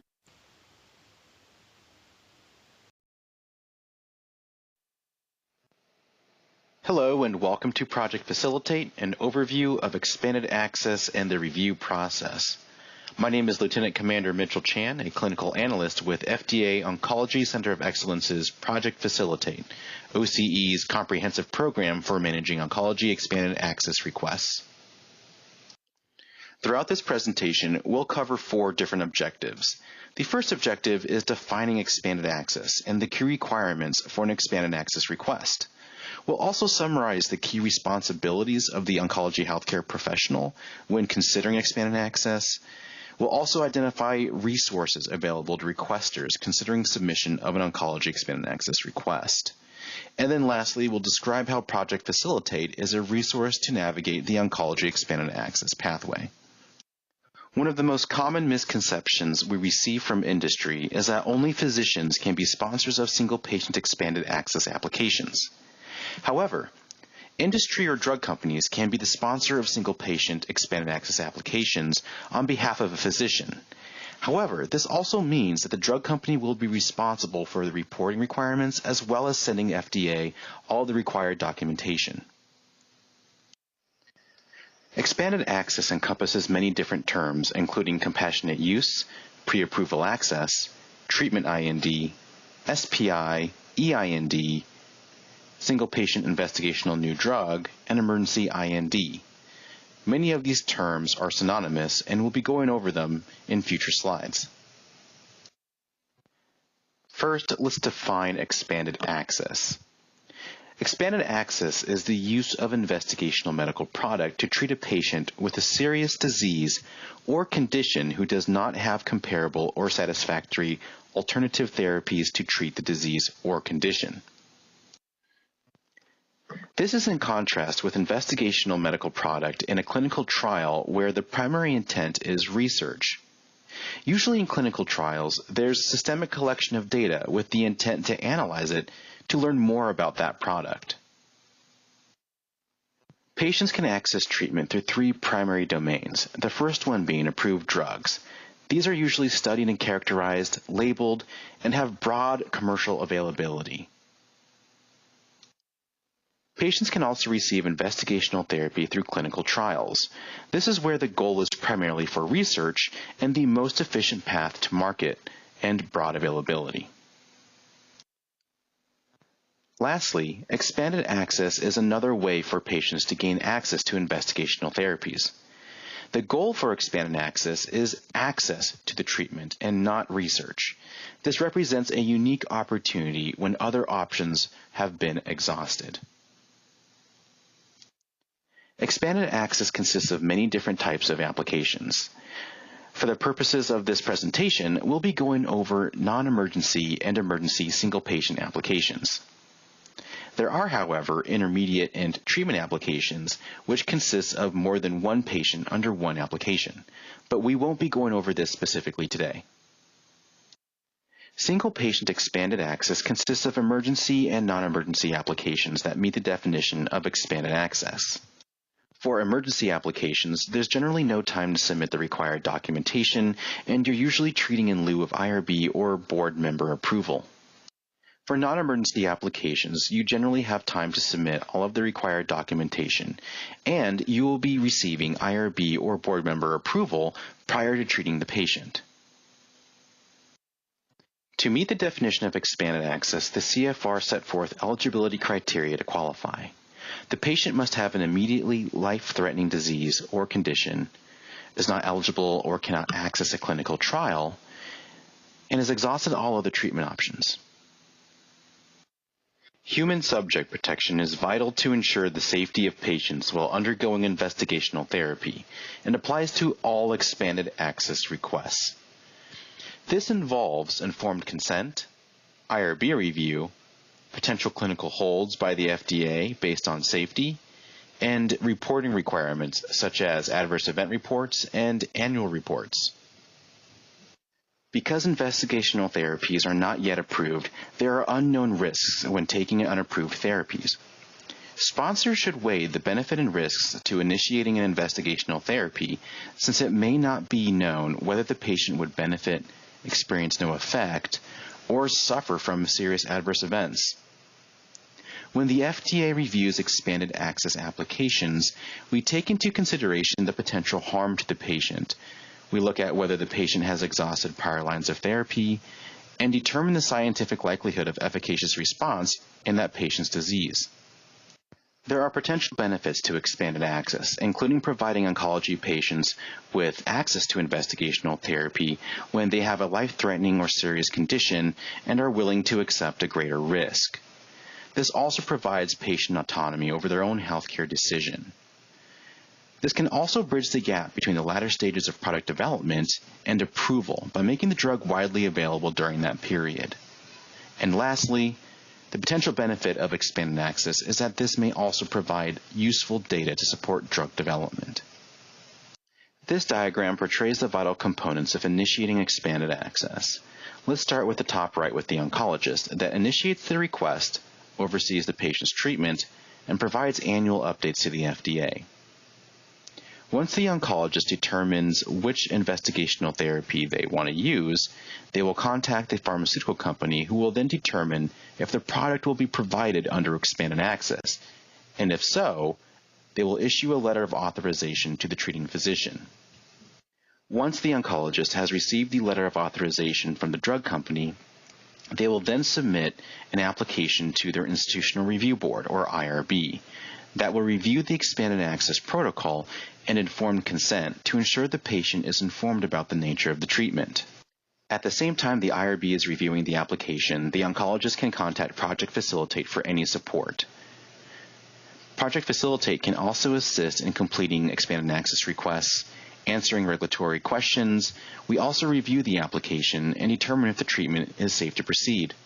The physician or sponsor responsibilities includes agreeing to overseeing the patient's treatment, working with industry to get the letter of authorization, filing paperwork with the FDA and the IRB, and they're responsible for the patient's care and ultimately the reporting. To better assist healthcare providers submit an oncology expanded access application, Project Facilitate was formed in June 2019 in response to public feedback received about perceived barriers in accessing the expanded access pathway. Project Facilitate's mission is to promote equitable access to investigational products for patients with cancer by providing comprehensive support to oncology healthcare professionals in completing expanded access requests. Before Project Facilitate was launched, a public meeting was held to gather information on the barriers facing healthcare professionals when approaching the expanded access pathway. We wanted to address these barriers and identify additional barriers that could affect access. We've identified unknown barriers that we'd like to investigate. These include the number of patients requesting expanded access, reasons for industry denials, and patient outcomes such as benefits and adverse events. We've also identified known barriers from feedback from the public, including potential unequal access, perception of burdensome process, and simply not enough resources at a facility to approach expanded access. Going forward, Project Facilitate continually evaluates these known and unknown barriers and determines the best way to strategically tackle some of these issues. Since launch, Project Facilitate has taken action to combat unknown and known barriers. We started collecting metrics on applications, recording reasons why applications were denied, and overall long-term surveillance of expanded access applications. We've also increased our public outreach to improve public awareness of expanded access. We provide personalized presentations and walkthroughs of expanded access and the regulatory pathway. And lastly, we are actively taking steps to reduce regulatory burden through providing personalized assistance to healthcare professionals and their teams, assisting with regulatory questions, and being available through phone or email to provide immediate assistance. In addition to the strategies we just reviewed when addressing barriers, Project Facilitate identified a two-pronged approach when improving access and awareness of expanded access. The first approach is meeting patients, caregivers, and family members where they are by providing information through the Reagan-Udall Foundation's Expanded Access Navigator website. Next, our primary goal is to improve the access burden and barriers by making the process as simple and easy to use whether you're part of a large institution or a small clinic with no or limited regulatory staff. There are many benefits of Project Facilitate, including a consolidated and easy-to-access point of contact for oncology single patient and emergency requests. We have dedicated clinical staff that are able to provide regulatory support and provide immediate feedback on application material or any missing information we may need. Another strength of Project Facilitate is our ability to provide requesters options for IRBs, including paid and free options. We also can provide regulatory contact information for drug companies if available. In addition to regulatory support, we can also provide or fill out forms if needed. Additional benefits of Project Facilitate have now been identified, such as our efficiency in processing times being reduced from an average of 3 to 5 days to 1 to 2 hours. We also collect metrics to identify trends, possible needs, and valuable data to improve our services. Lastly, we are constantly trying to improve the program and have launched an automated annual report reminder email that will automatically email sponsors within 60 days of their anniversary date to submit their annual reports or follow-ups. This slide depicts the pathway and life cycle of an oncology expanded access application. On step 1, the oncologist will identify the product and determine if their patient is eligible for expanded access. Step number 2, they will seek the letter of authorization, or LOA, from the manufacturer and submit to the IRB.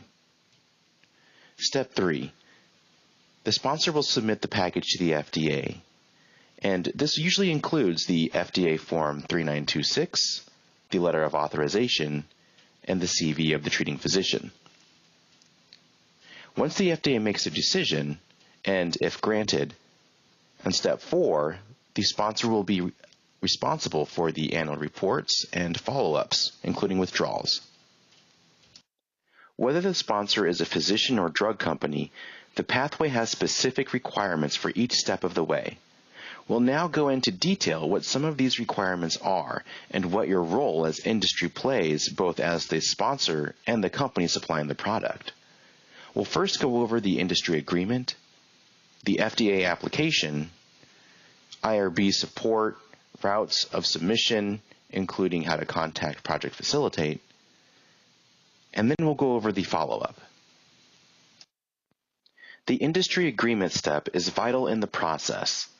As a drug company, you play a vital role in determining access to expanded access. If you agree to provide the drug product through expanded access, you will provide the letter of authorization and any prerequisite steps such as legal agreements between your company and the treating oncologist. We'll go over all three of these steps in the next slide. The first step for providers is to contact the drug company to determine if they will provide the drug through expanded access. The Reagan-Udall Foundation is an excellent resource that is publicly available that has a searchable company directory where you can see if there are current expanded access programs available ran by the drug companies, and also to determine if there is contact information available for the respective company. The agreement step is usually the step that takes some time. This includes legal agreements between the oncologist and the drug company. From our experience, we often see a letter of agreement provided to the oncologist that details any requirements. Lastly, the letter of authorization is the key to this entire process. After the agreements have been completed, the supplying drug company will provide a formal letter of authorization, or LOA, that allows the physician to cross-reference the company's commercial application at the FDA. This allows the FDA to legally use data and information from the commercial application to do the safety review of the expanded access application for the respective patient. Without the letter of authorization, the FDA will not be able to go forward with the expanded access process for that patient. If industry is the sponsor, a letter of authorization won't be required to be submitted to the FDA, since as the sponsor, you won't need to cross-reference your own product for your own application. A complete submission to the FDA consists of the FDA Form 3926, letter of authorization, and the CV of the treating physician. If the sponsor is the drug company, a CV of the treating physician is still required so we can validate if the provider is qualified to treat the patient. The Form 3926 is vital in ensuring the FDA has all the information possible when determining if the investigational therapy is adequately safe for use in the patient. The form asks for specific information about the patient's medical history, treatment plan, and should be signed and dated by the physician. If industry is the sponsor, the industry representative will be the one that signs this form.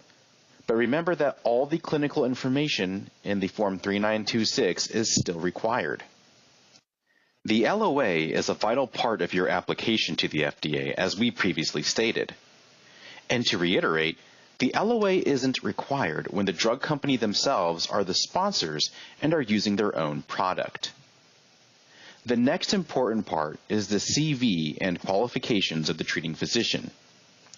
As mentioned before, this is still required even when industry is the sponsor.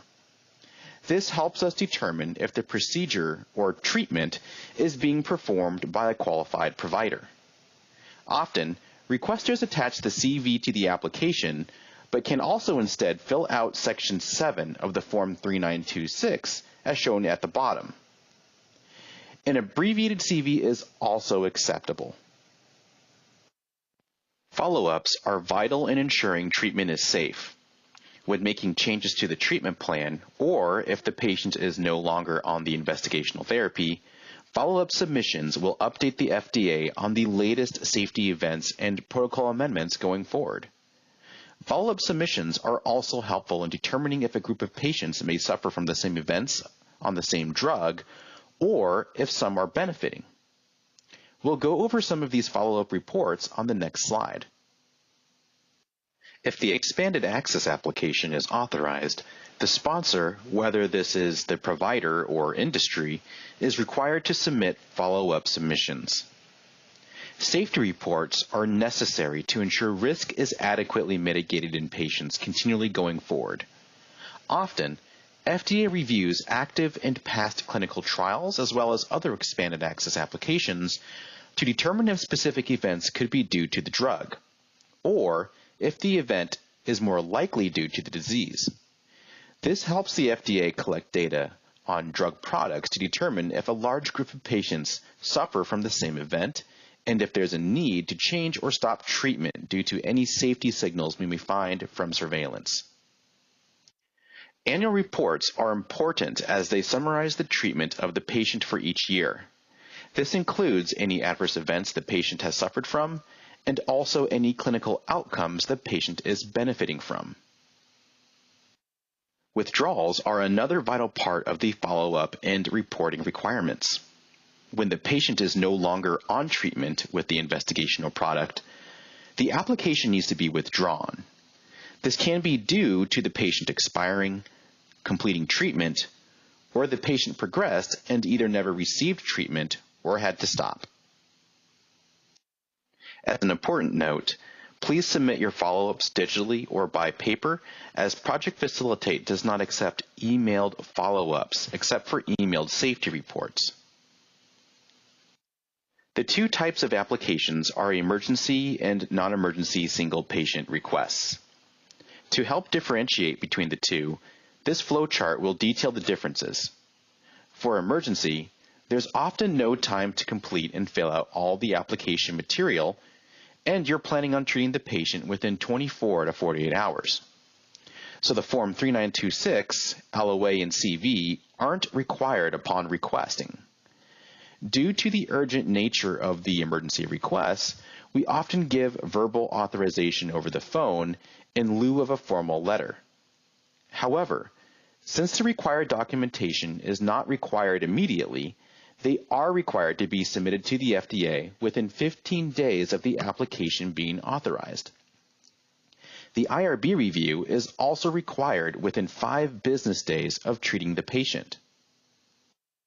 For non-emergencies, you have the time to get the required documents prepared and sent to the FDA and are usually treating your patient within the next week or two. Another difference is that IRB concurrence, whether a full review or an expedited review from a board member, is required prior to treating the patient. The regulations state that your application is safe to proceed after 30 days from the FDA receiving your application. However, we often send a formal letter via email prior to that 30 days. As mentioned previously in this presentation, we often review and authorize applications within 1 day. When industry or drug company is the formal sponsor of the application, we still require the CV or qualifications of the treating physician as we previously stated. Normally, when the sponsor is the provider is responsible for overseeing and submitting FDA reports. This includes safety reports, annual reports, protocol amendments, and withdrawals. For safety reporting, this involves detailing an adverse event that occurred while the patient was taking the investigational therapy. This includes both suspected and non-suspected due to the investigational therapy. Annual reports are due within 60 days of the yearly anniversary of the application. For example, if the expanded access application was authorized on June 1st, 2022, each year an annual report is due within 60 days of June 1st of each year. Protocol amendments are important as they keep the FDA informed of any clinical deviations and changes to the treatment plan. This can include changes in treatment doses, schedules, and concomitant medications. When providing support to physicians, Project Facilitate often uses the Reagan-Udall Foundation Expanded Access Navigator. The Reagan-Udall Foundation has created an easy-to-use public tool that provides factual information and serves as an overall roadmap for expanded access requests. Both healthcare providers and patients will find these tools easy to use and helpful in determining how to approach expanded access and if expanded access is an appropriate pathway for them. The Reagan-Udall Foundation's Expanded Access Navigator serves 3 key user groups: healthcare providers, patients and caregivers, and companies or manufacturers of drugs, biologics, and other interventions. This supplements Project Facilitate services with focused portals to help each stakeholder understand the process, their role in the process, and FDA reporting requirements and support. This is especially useful for patients and caregivers since Project Facilitate is specifically for providers, physicians, the regulatory offices, and industry. The RUF's website also contains a company directory. If you know the company's name, you can put that in. While the FDA cannot help you identify a product to use, if you know the patient won't qualify for a trial, you can also enter in the disease state here, which may also show you products that are available or are currently under expanded access programs for specific companies. The Reagan-Udall Foundation makes the process even easier for oncologists and their teams through the new Expanded Access e-request. Head over to the Expanded Access Navigator and click the e-request link at the top. E-request can be used for oncology applications, but it can also be used for non-oncology applications. This route ensures that all applications, oncology or not, can be submitted in a user-friendly online dashboard. Be assured that your application will be received by Project Facilitate if you submit an Oncology Expanded Access through this route. Overall, you have two pathways in submitting an Oncology Expanded Access application. You can email your package to Project Facilitate, or you can submit it online using e-request on the Reagan-Udall Foundation's website. E-request walks users step by step through submitting their request to the FDA. It will ask you a series of questions regarding your application, provide you resources, and is easy to use even without regulatory or expanded access experience. E-request is a great alternative to emailing your application into Project Facilitate. Both e-request or emailing Project Facilitate directly will ensure your application is received in a timely manner. To recap the expanded access resources available, patients and non-oncology healthcare professionals can get resources at the Reagan-Udall Foundation's website. The FDA's Division of Drug Information is also a great resource where it has a website you can access as well as a phone number and email address that you can contact with any questions. For oncology healthcare professionals, their regulatory teams, and for industry, you can contact Project Facilitate at our phone number or email address, as well as find some useful resources on our website. And again, the Reagan-Udall Foundation's website for the EA Navigator is a great resource. When performing our clinical review of single-patient expanded access applications, we look at the safety, effectiveness, and alternate options available. Since investigational therapies have often not been proven effective in various populations and diseases, our primary goal is to ensure the product is safe enough for the patient to use for their specific disease. Sometimes, efficacy can be extrapolated from interim data and clinical studies. This means that we extrapolate clinical study data to determine the possible effectiveness and safety in patients outside of a clinical study. We also consider if alternate options are available, such as standard of care therapy and clinical trials. Since expanded access should not interfere with clinical trials, we want to ensure that the patient is first ineligible for a trial prior to initiating expanded access. We'll go over these a little more in the following slides. Safety is paramount in the review process. As stated previously, we often do not know if a specific investigational therapy will be effective for a certain condition. Our review determines whether the treatment plan is adequate in mitigating risk. We often look for a detailed monitoring and dose modification plan. These will state what kind of labs, assessments, scans, and other evaluations that will be performed and their frequencies. Dose modification plans should be detailed and include any dose reductions and holds that may occur in the criteria for such. When reviewing your information, we take into consideration the age of the patient and the disease or condition they are suffering from. We review clinical study data to determine if use in the specific age group and indication has been studied before, and if there's any information regarding dose-limiting toxicities, or DLTs, and known common adverse events.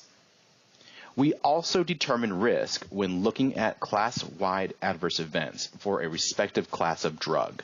For example, patients taking FGFR inhibitors could suffer from low phosphate while on the drug. As mentioned previously, it is sometimes difficult to determine possible efficacy for investigational therapies when there is limited efficacy information from clinical studies. Sometimes, these studies could have interim data that could point towards possible efficacy for specific conditions, mutations, or diseases. When reviewing clinical trial data to support the use of single-patient expanded access, we review whether the patient-specific disease, biomarkers, and mutations have been studied before. Additionally, intermediate endpoints in a clinical trial can play an integral role in determining possible effectiveness of an investigational therapy in expanded access if the data is available. Lastly, we also review prior expanded access applications to analyze trends and possible areas of interest where an investigational therapy could be effective.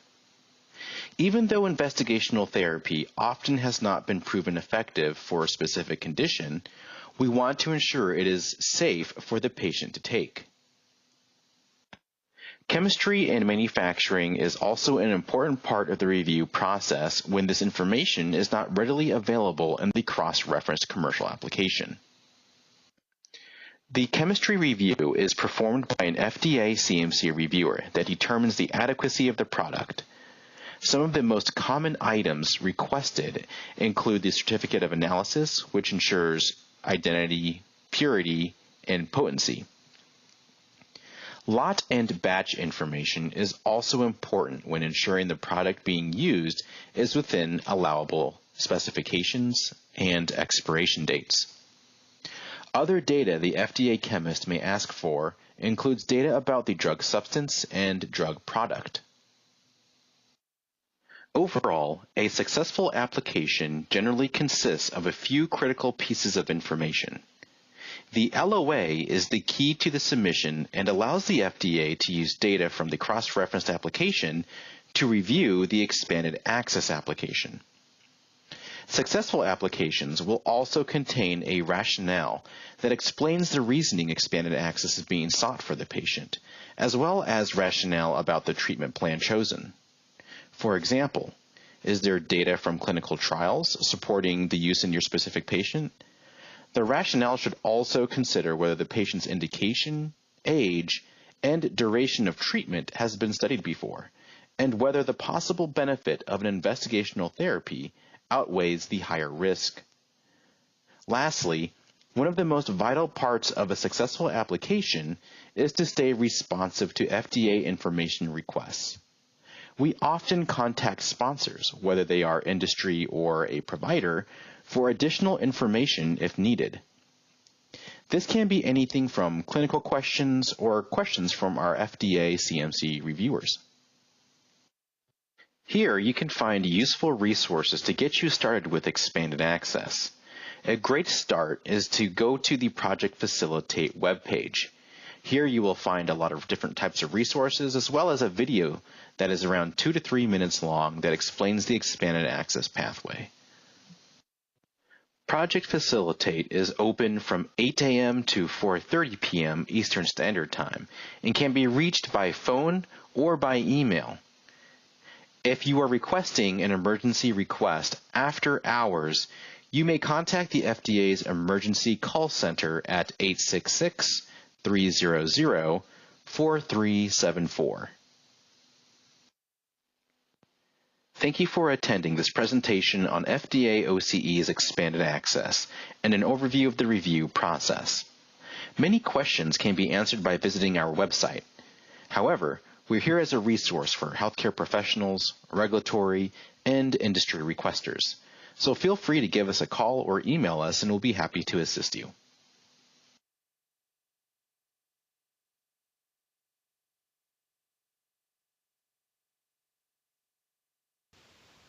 All right, thank you, Lieutenant Commander Chen, for that wonderful presentation. And now we will begin our first question and answer panel. We have about 15 minutes for questions. If you haven't had a chance to enter your question into the Q&A chat pod, please do so now, and we'll answer as many questions as time allows. So our first questions will go to Dr. Gopinath. One question that came in for you. Should there be a plan of study for TB drugs in the pediatric population? And if so, when should that be formulated? Thank you for the question. So certainly, as outlined in the presentation, the pediatric population is very important to include in study. Generally speaking, we need sufficient safety, evidence of safety, efficacy, antimicrobacterial activity, and PK in adults before the pediatric program. Generally speaking, the pediatric study plan should be submitted no later than 60 days after the date of the end of phase 2 meeting, or it can be at other time as long as that is discussed ahead of time with FDA. And often extrapolation of adult efficacy data to pediatric populations is acceptable for most pediatric populations, with the exception of very young children. And again, these plans should be discussed with FDA, especially for kids who are less than 5 years, just because of the differences in clinical manifestations and their pathophysiology.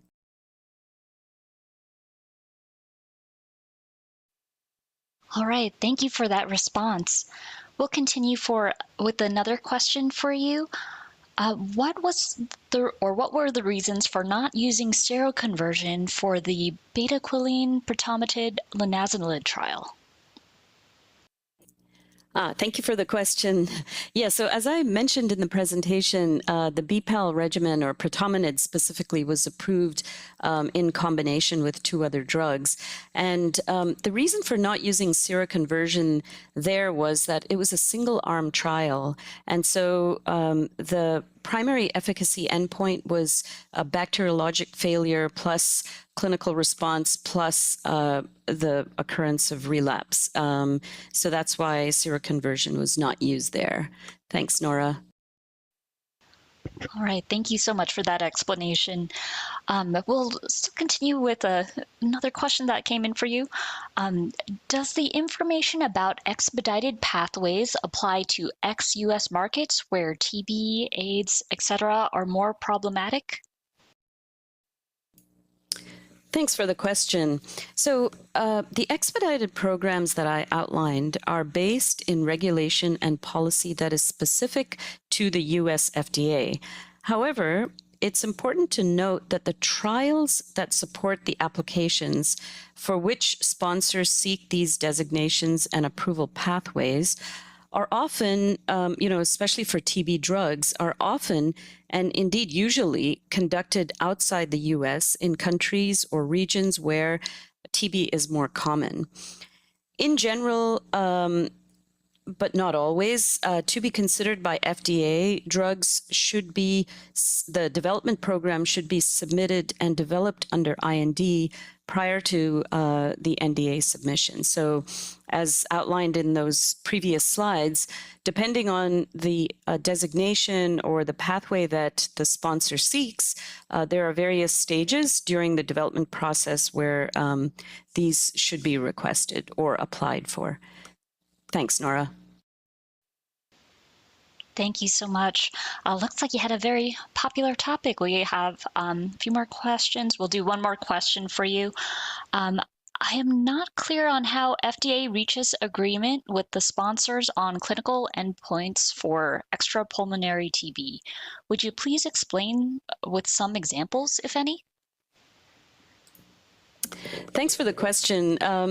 So to start with the second question first, I don't have any examples, primarily because extrapulmonary TB is a difficult area to study as a primary focus, and the recent approvals of TB drugs have been for pulmonary tuberculosis. However, if a sponsor specifically wishes to seek an indication for extrapulmonary TB, for example, lymphadenitis or osteomyelitis, the endpoints they wish to use must be justified and agreed upon a priori with FDA. So this may need several rounds of discussion, but it's an important question, so I just wanted to add that clarification. Also, I'm sorry that our time doesn't allow me to answer all the questions we received, but I would like to refer you all to two FDA guidances that were referenced on my slide set and that you can actually also Google. So one is the FDA guidance on expedited programs, which provides a lot of information and even additional to what I provided. And the second one is the FDA guidance on developing drugs for pulmonary TB. This was first issued in 2013, and an update is currently in progress. So that will probably help answer some of the other questions. Thanks, Nora. Thank you so much, Dr. Gopinath. Okay, we'll now move on to some questions for Commander Tina New.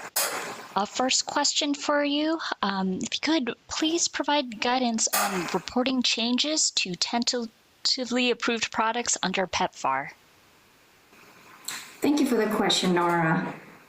For the proposed change amendment, and you can refer this to Captain Monica Zabello's slides from 7 to 11. I remember that.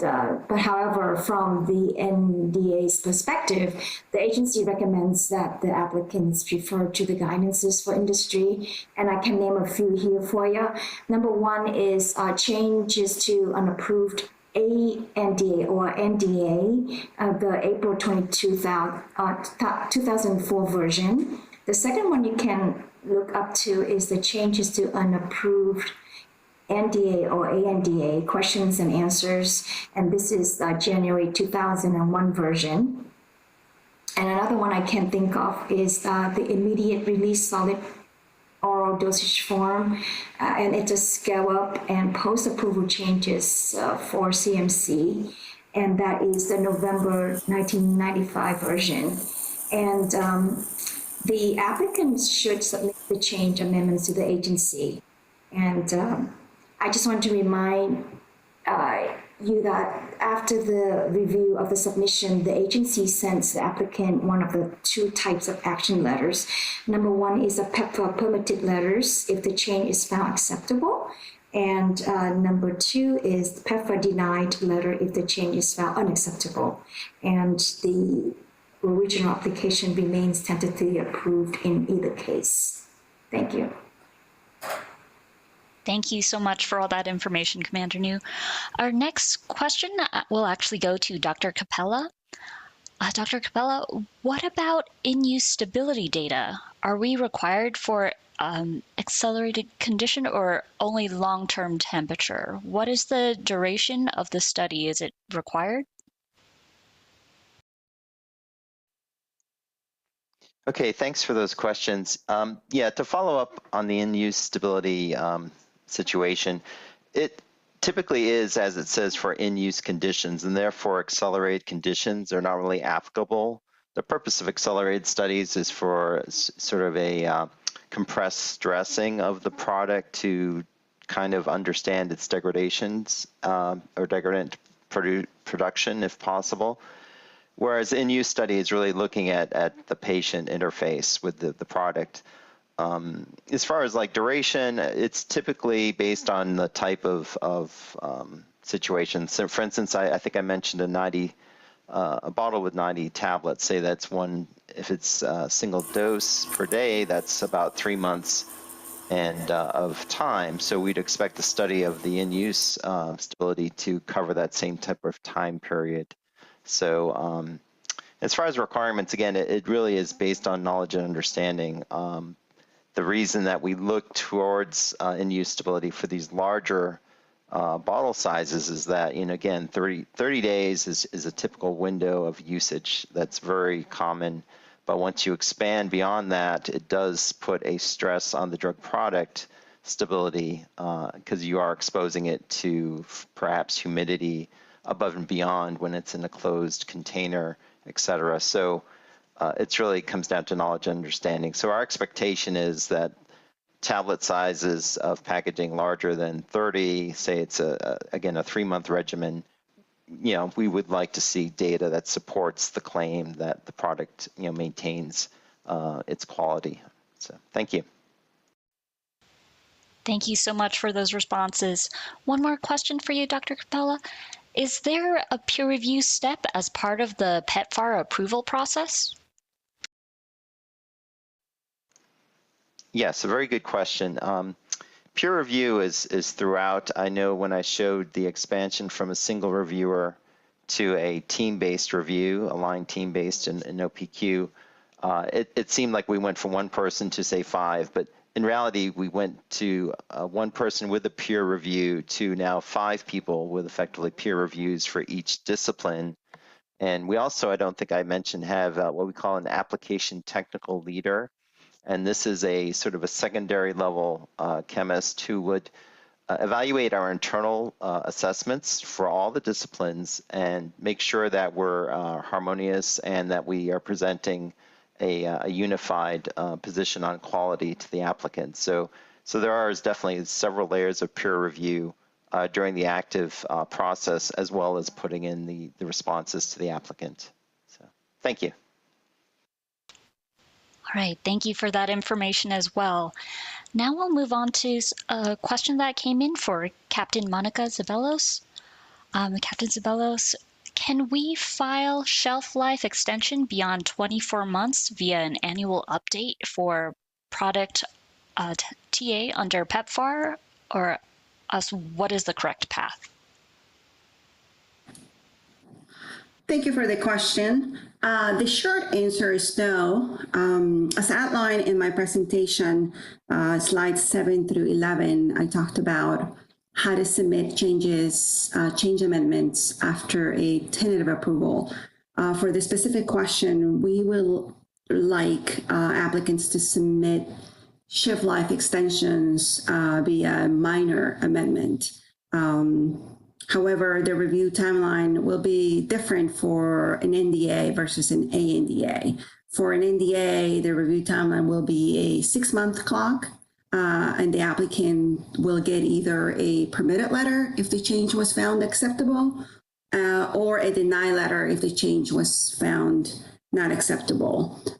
Just to remind you, tentatively approved applications in general, because they're tentatively approved, we don't require the submission of annual reports. Instead, and as I stated in my presentation, we recommend companies to submit an annual update instead.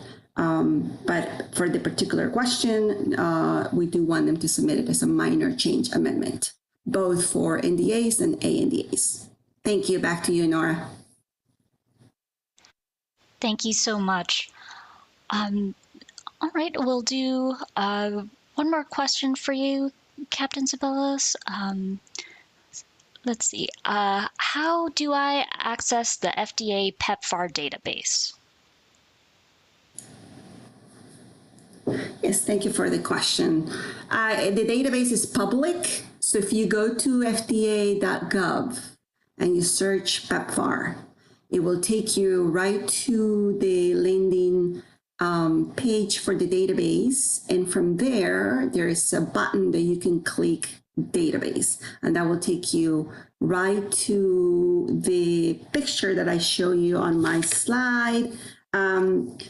Note, if you scroll down, there is a question and answer button, and it is important to click on that because that will really take you to different questions, different topics about what the data is all about, what products are we including in the database, and basically any other questions that companies may have about the database?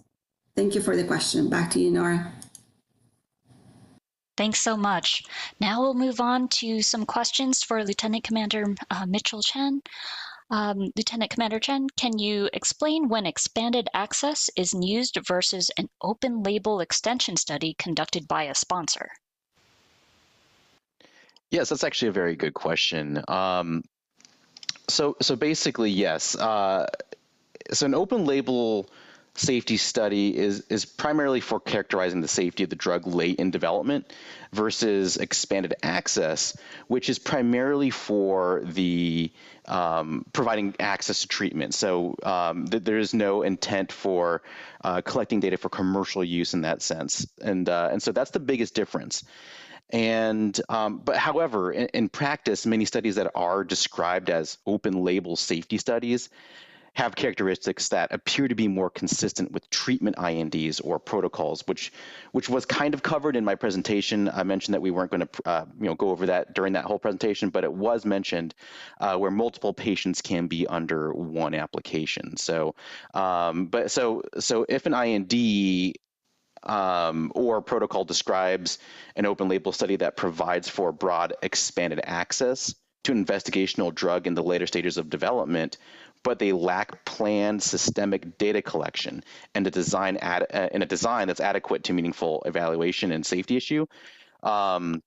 The FDA will generally consider the submission to be a treatment IND or protocol. So therefore, that would be considered an expanded access, because at that point, it's more the purpose is to provide treatment versus gathering data at that point.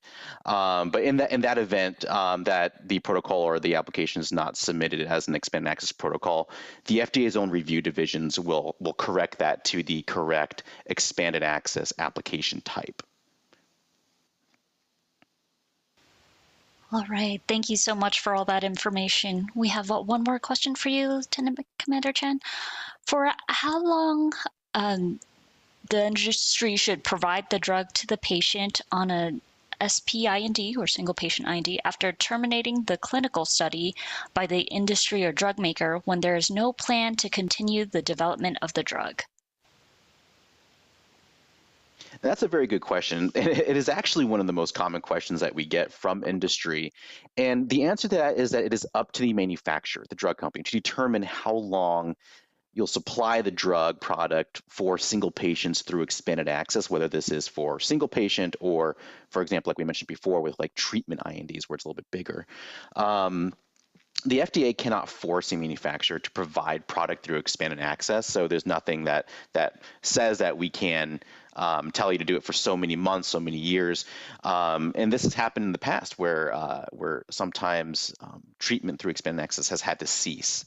But it is up to the manufacturer and doesn't really involve FDA say in how long that should be. All right, thank you so much for that information as well. We actually have one more question that we have for Commander New. And then this might be our last question before we take our break. So Commander New, what PEPFAR products can companies submit for FDA review? Thank you for that question. In addition to the tentatively approved antiretroviral products that are eligible for procurement under PEPFAR, there is a separate list of ARV drugs and the ARV fixed combinations that are most needed to meet the needs of HIV treatment. And the company should refer to this list when considering submission of applications for the ARV drugs intended for PEPFAR use. And again, this can be found in the database. Thank you. All right, thank you again for that response. Looks like that is all the questions we have time for. Thank you again to all our presenters for the excellent information. We'll now take a quick 10-minute break before we resume our next sessions. Enjoy.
Welcome back. Hope everyone had the chance to enjoy the break.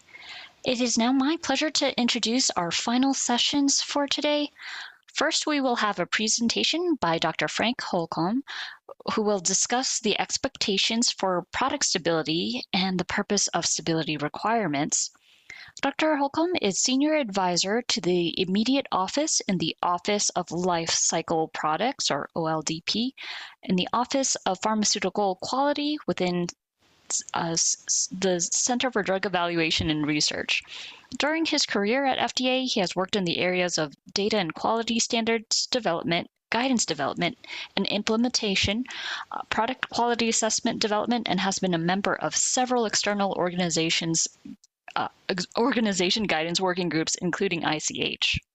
Next, we will have a presentation by Dr. Ramesh Raghavachari, whose talk will focus on the post-marketing changes that can happen after the approval of a new drug by the FDA.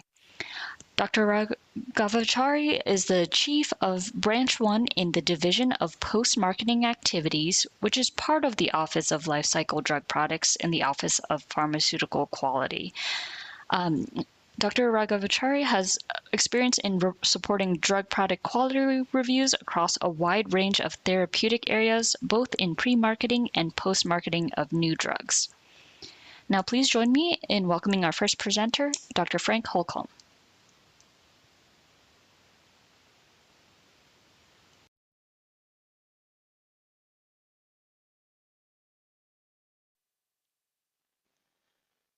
Thank you for that introduction.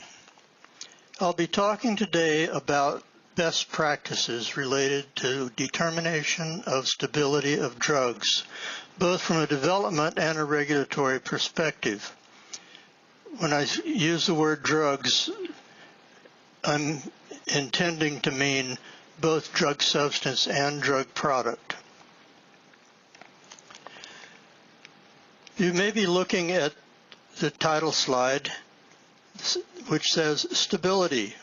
Why do we care? Justifying your product. And saying to yourself, well, that's an easy question to answer.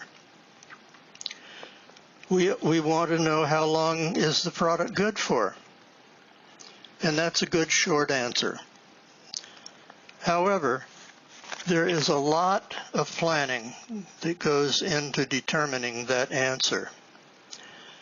So far as justifying your product, the presentation is intended to provide the available tools and ideas for use in providing that justification. Here's an outline of the presentation. There will be an introduction, which is just a brief background. Expectations, which are about the program itself. Considerations, the considerations are for developing the program. Guidance, the guidance that is typically used in an assessment for stability.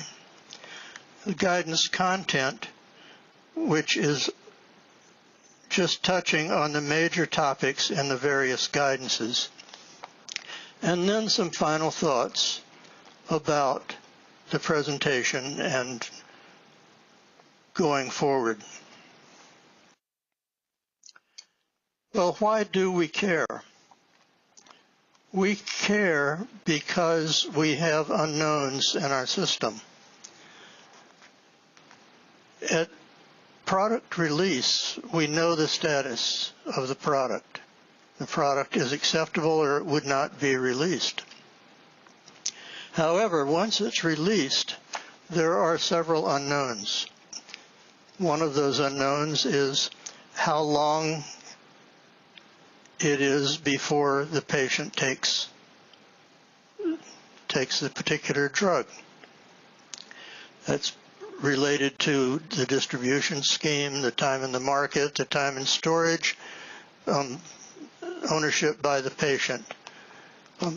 Another unknown is what is the environment that the drug experiences.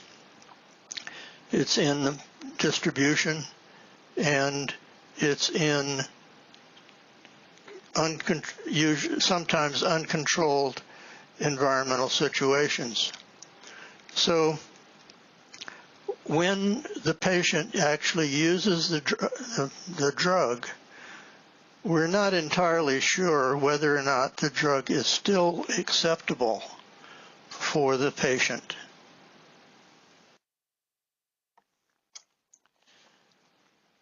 A stability program is a rationally designed data collection program.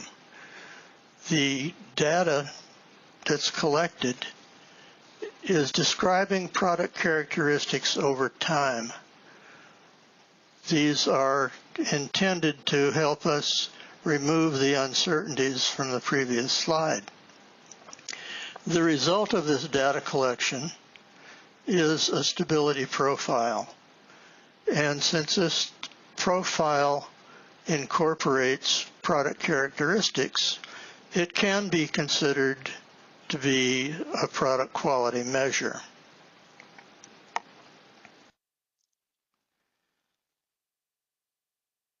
There are several expectations regarding stability programs. And one of these expectations is that there's a focus about what a program is designed to show. This is both a regulatory and a development expectation. It should be a protocol with a rational design that will allow you to evaluate the data that comes out of the end of the program. It also should address what changes occur or can be expected to occur, rather than just do testing and seeing what happens. And it also needs to address what is important to the product. For our purposes, what's important to products are the efficacy of the product, the safety of the product, the quality of the product, which incorporates sometimes various performance elements. So what is important to efficacy, safety, and performance? Well, efficacy is in part determined by drug substance content. So, because that addresses whether or not the product might actually help the patient who's taking it. Safety is important because of degradation and in the product, because they may reach some toxic level or have some deleterious health effects. Performance, or sometimes you might call it quality, might be drug substance availability, because if the drug substance isn't available to the patient's metabolism, then it's not going to be as effective as it's expected to be. And also there are physical chemical properties that sometimes will be useful as an important factor. What is important may be product specific. An example would be some physicochemical properties for different kinds of products. Tablet hardness in itself is not usually considered a requirement for a stability program. However, a chewable tablet hardness is critical to its usability for the patient. So for a chewable tablet, tablet hardness might be expected to be part of the stability program. for an unbuffered solution, pH would be important because of potential pH changes in the unbuffered solutions that might be deleterious to the drug substance content. For products like ophthalmic solutions, which in part depend on contact and residence time on the surface of the eye, of course viscosity would be an important parameter, whereas for some other liquid products, viscosity might not be important to the performance of the product.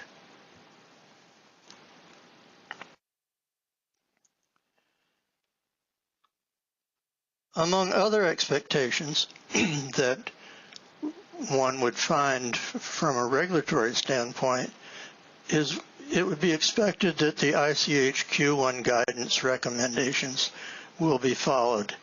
I've said Q1 and not Q1A because there are several Q1 documents regarding stability. Other ICH guidance may be applicable, and all that means is that there may be guidance that affects what goes into the program, what goes into the stability profile. USP/NF, Pharmacopoeia National Formulary requirements, are applicable because the USP is the U.S. official standard, and it contains monographs and chapters and specifications for drug substance and drug product, and their chapters also address various requirements for treatment of drugs and applicable specifications.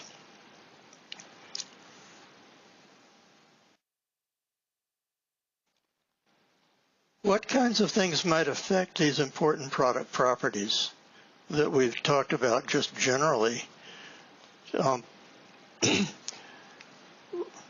Several come to mind. The major ones would be formulation or component interactions, the effect of light, the effect of temperature,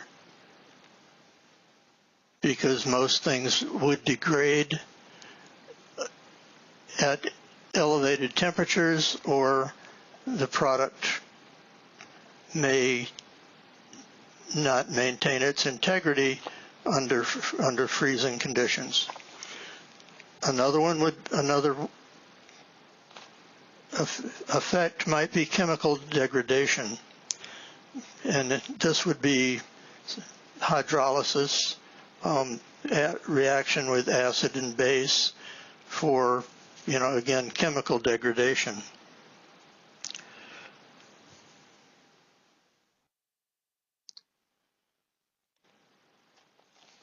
Analytical capability is important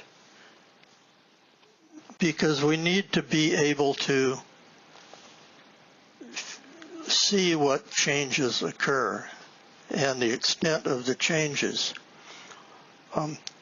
A discussion of what the change is that is expected is also important, because if you know what the change is, the expected change is, then you should be able to figure out what kind of test to do and what kind of material or analyte that you are testing for. Stress studies, at least for drug substance, are very useful for this because they provide stressed or extreme conditions to help generate degraded drug substance. That provides more material to be tested and provides it in a shorter time frame. So this is of discussion also on the sample generation of what you're going to test for. And again, in the case of drug substance, a stressed sample of drug substance would give you a better idea of what likely changes there may be. You also need to consider appropriate test methods and valid test methods. This is not the same as do you have validated methods, even though people are expected to have validated methods to justify the validity of their analytical results. But what we're talking about here is the test that you're running valid for what you're testing for? You know, would you expect to see a certain kind of change using a certain kind of test? An example might be if you're using HPLC, would you expect the changes to have a lot of very fast eluting materials, which you might not see at all in the front of the chromatogram?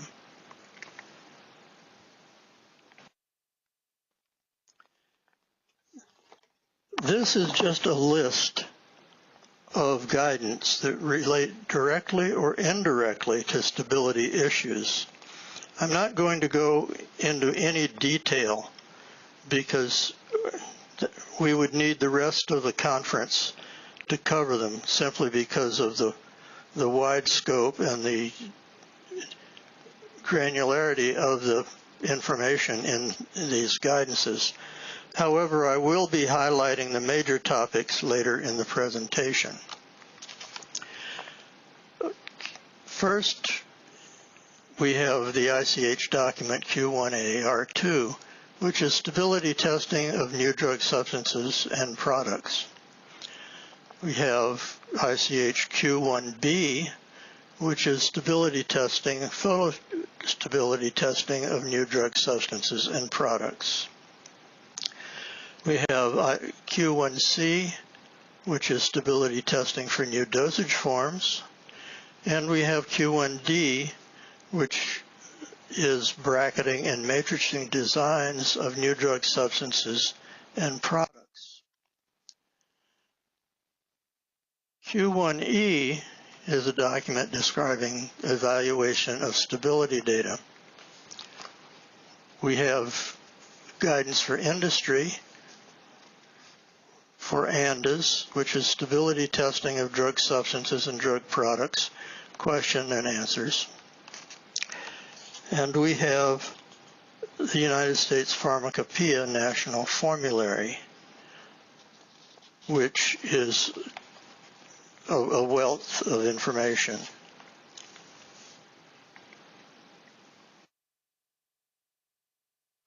We have various scale-up and post-approval changes documents, such as SUPAC-IR, which is immediate release solid oral dosage form scale-up and post-approval changes, chemistry, manufacturing and controls, in vitro dissolution testing, and in vivo bioequivalence documentation. There is a guidance SUPAC-MR, which is a modified release solid oral dosage form scale-up and post-approval changes with also chemistry, manufacturing controls, etc. Then there is a SUPAC-SS, which is a non-sterile semi-solid dosage form scale-up and post-approval changes, again with that litany of chemistry, manufacturing controls, in vitro dissolution, and in vivo bioequivalence documentation.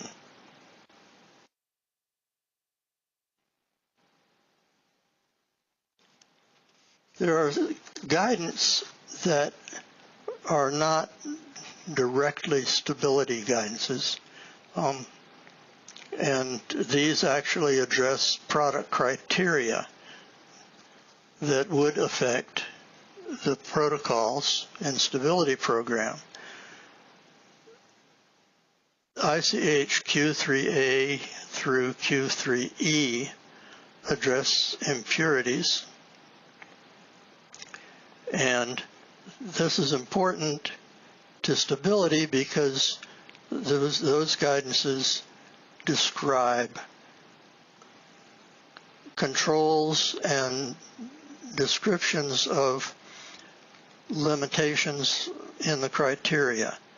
Basically, they talk about how you set a limit or criteria for various kinds of impurities.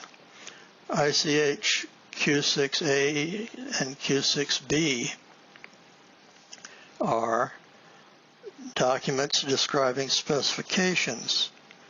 They talk about dosage form tests and general versus specific test requirements for different kinds of dosage forms.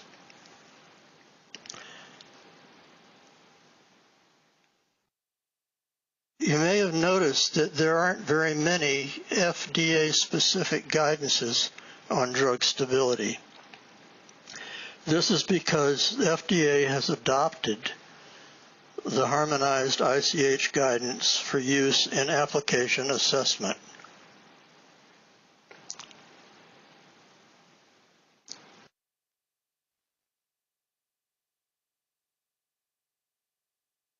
Here is a series of guidance highlights, which I mentioned a few minutes ago, which, again, there's not a lot of detail on these guidances because the guidances are lengthy.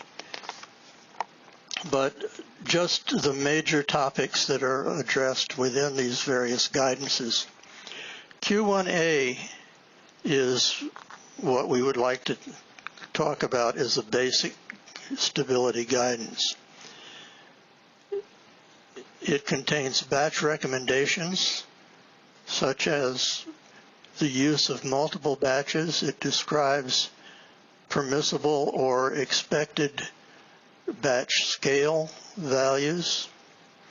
It provides storage conditions for different types of products, freezer, refrigerator, room temperature, to provide standard conditions across the regions during the testing so that products can be compared and match to some extent the local environments of the various regions. It also describes a study commitment, which is a commitment to continue certain kinds of stability testing in the program, and this is to relate market product to application data. In other words, continuation of the study for different size batches or perhaps different other differences to allow an evaluation of whether that continued data collection matches what was used to approve an application. It also includes test frequency, which is a discussion of time intervals between testing and also extent of testing, meaning the duration of the program itself.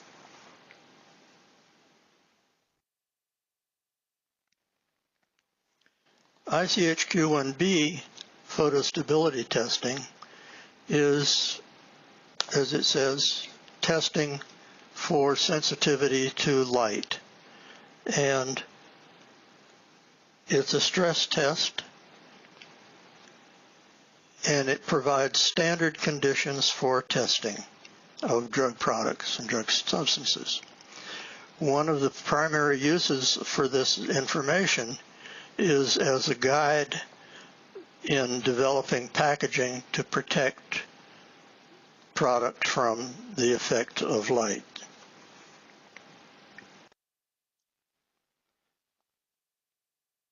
ICH Q1C, new dosage forms, is not strictly speaking about new dosage forms. It's about new dosage forms by an owner of an existing application. So this guidance is primarily useful for someone who has an existing application and wants to change some parameter of that existing product to produce a new product, a new dosage form. The guidance says to follow the principles of Q1A, which is again back to the parent or base document.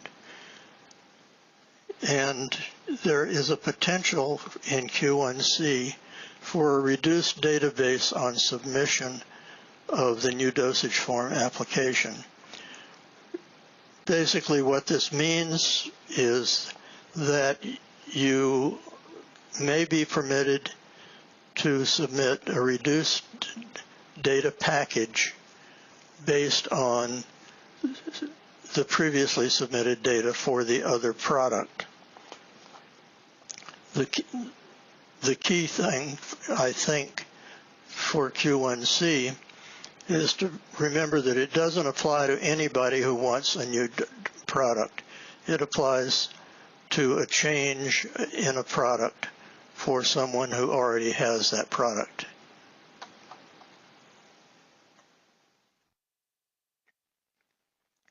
Q1D is a bracketing and matrixing document, and it's concerned with describing and discussing reduced designs for stability protocols. It is concerned with a reduction in the extent of testing.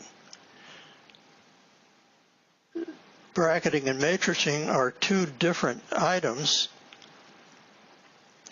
and bracketing addresses exclusion of samples. It doesn't address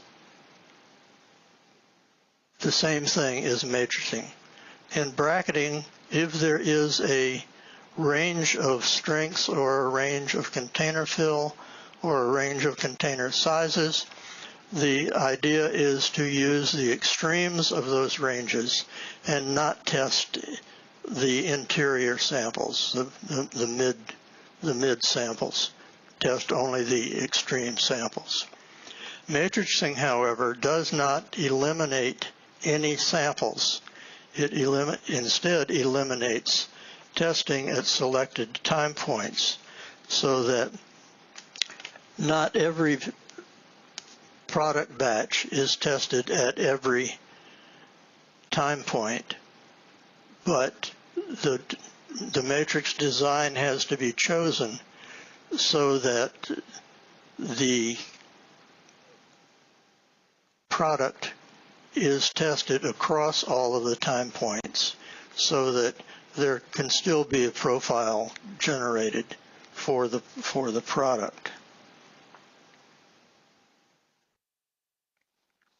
Q1E is a data evaluation,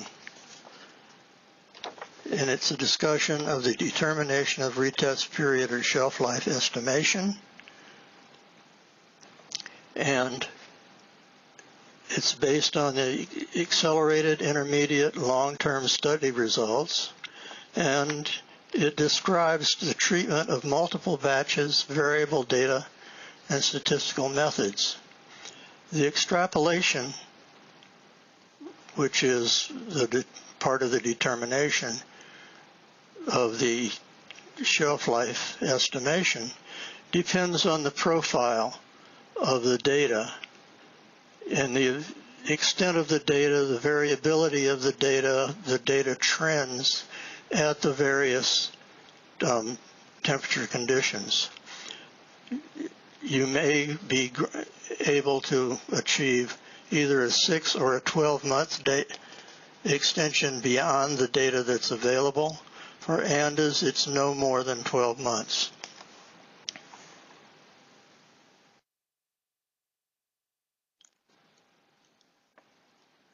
We have the SUPAC guidances again. These guidances are recommendations for product data and submission categories for certain post-approval changes. Basically, this is not a stability guidance. It's much broader scope than the stability guidances, but it does describe batch scale, number of batches to be used in different conditions, depending on the type of change, and that number of batches may vary. It describes study length conditions, and it describes, again, the study commitment for long-term data.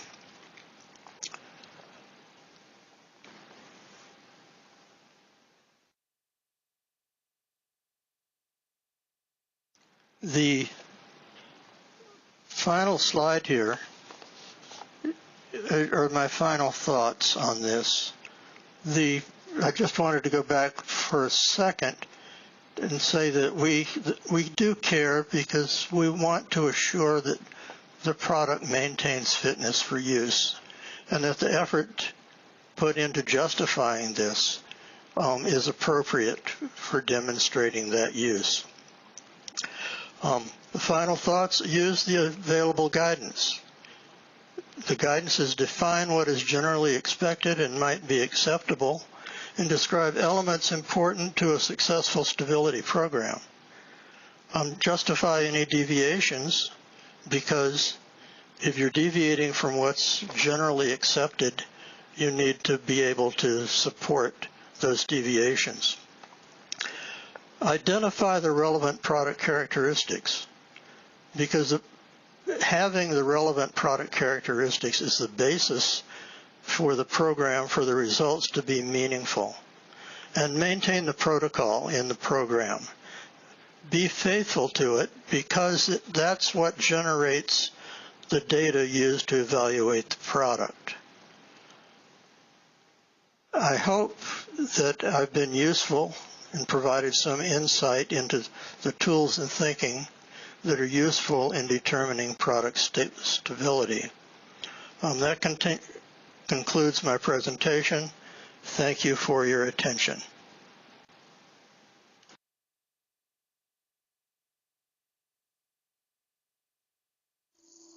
Hello, everyone. This is the last talk for this day 2 of the conference. And so far, you've learned a lot. You've learned about the new drug application process, the abbreviated new drug application process, and some important aspects of the product like stability, and some programs like PEPFAR, etc. Now, this talk is going to be focused on post-approval of a drug product. Once the drug is approved, the story does not end there. Many companies, that is when they start managing the production of the product beyond, and that's when the life of a drug begins. My talk will focus on the life cycle management of an approved drug product. This presentation outline will give you a short introduction, overview of the drug development process, and I'm going to define what a life cycle is, and then give you some unusual examples of how the life has deviated for some of these unusual drugs, and changes that can happen after an approval of a drug, and how they are based on risks, and some concluding remarks. Now, the pharmaceutical quality, just like the prior, you expect quality of anything you pay for and buy it in the market. Drugs are no different. So when you swallow a pill, you expect what the pill says it does to you, and you expect what is there the pill is supposed to be in it. So the patients expect safe and effective medicine with every dose they take. And the consistent quality should be maintained throughout the life of the drug product, and that is extremely important. Free of contamination and defects. It is what gives the patients the confidence in their next dose. I want to give you an example of our personal self. Supposing we are expecting a date on a particular day, and we have been looking forward to it for months, and this date has an important event in your life. Just before the date starts, you are getting a splitting headache. What do?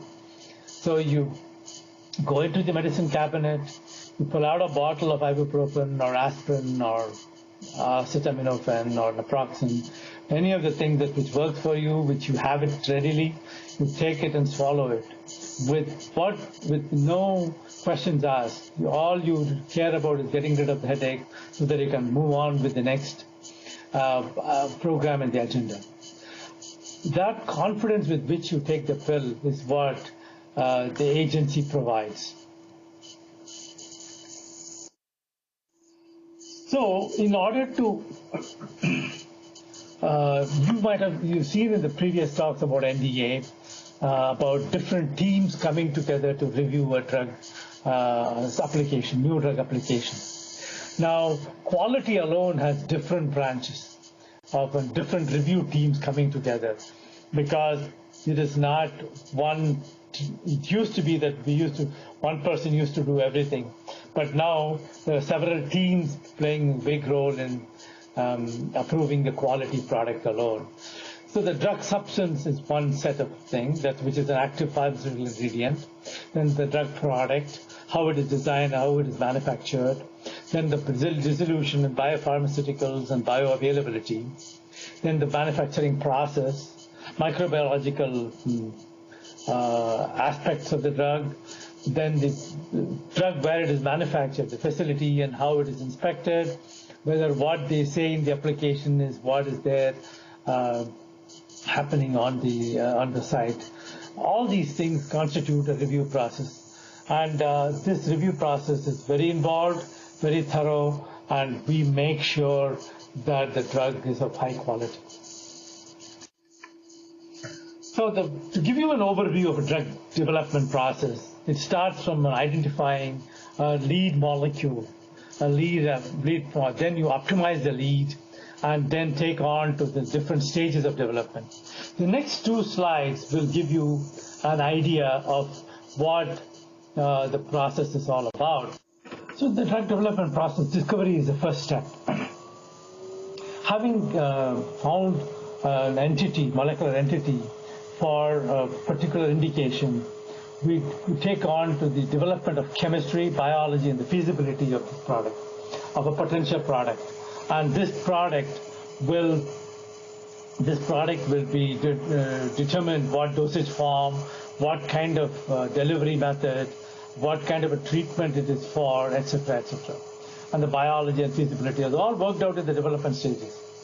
After this step, a non-clinical goes on. The non-clinical is toxicological testing on animals to make sure that the animals don't die by taking the medication, and this is tested, but it depends, and dosing is also tested on animals.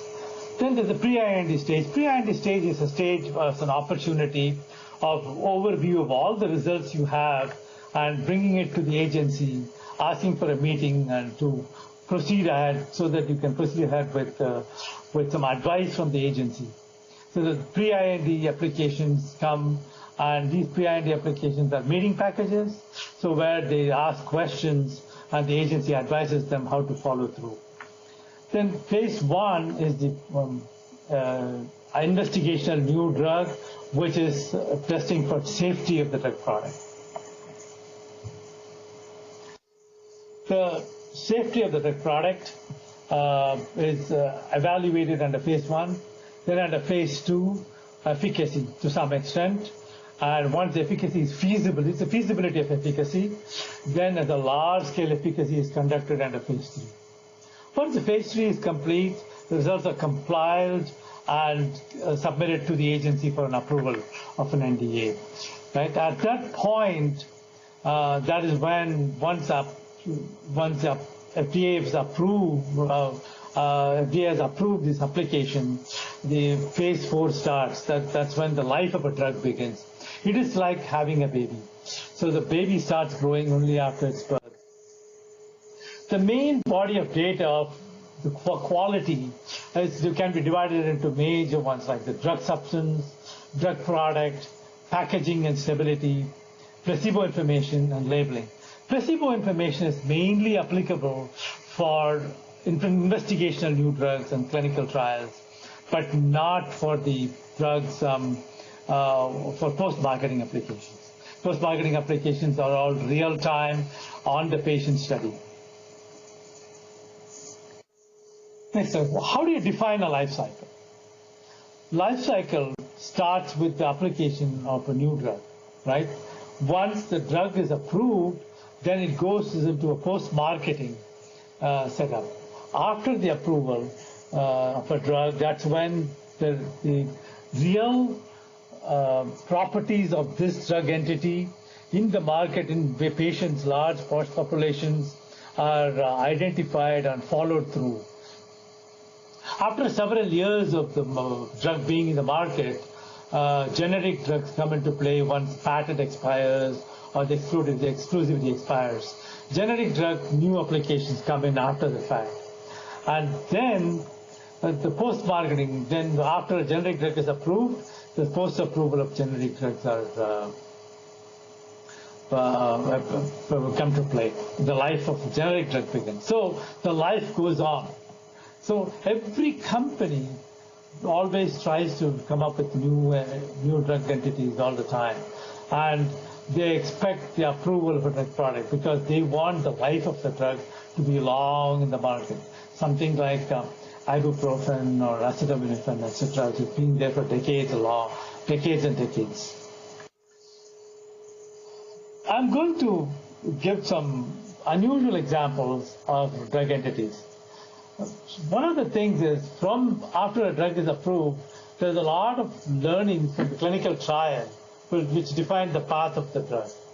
At the same time, the companies and the agency, we all learn as it is being consumed by the public.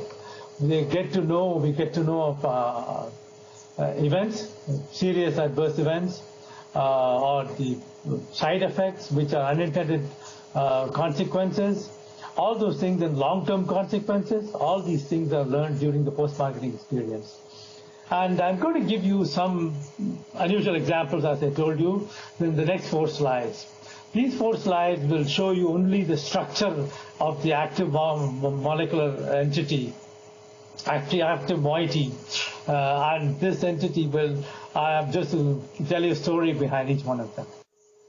So the first one, in the late 80s and the 90s, you had this drug called Seldane. Late 80s was approved, and this drug was called Seldane. It's the terfenadine is the active moiety, and it was actually for allergy.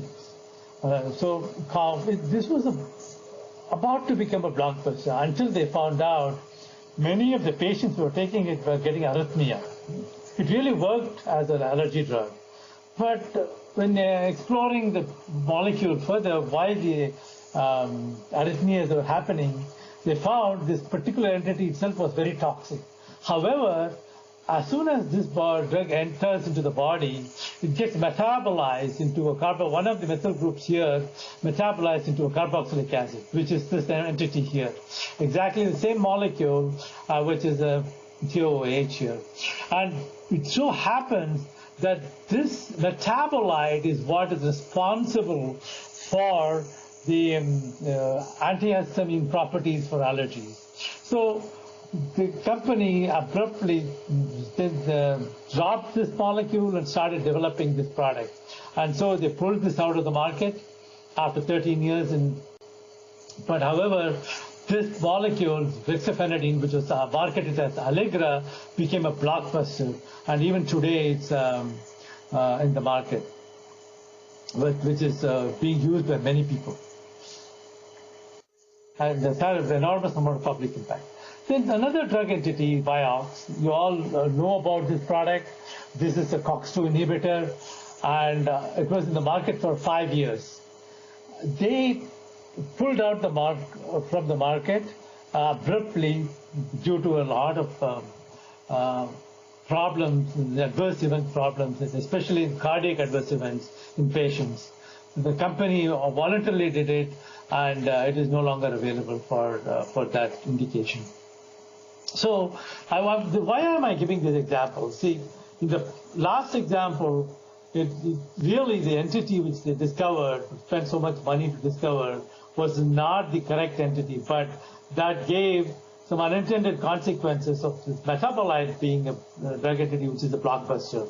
In the same way, this was a blockbuster, but unfortunately, this its life got terminated within 5 years because of adverse events, serious adverse events.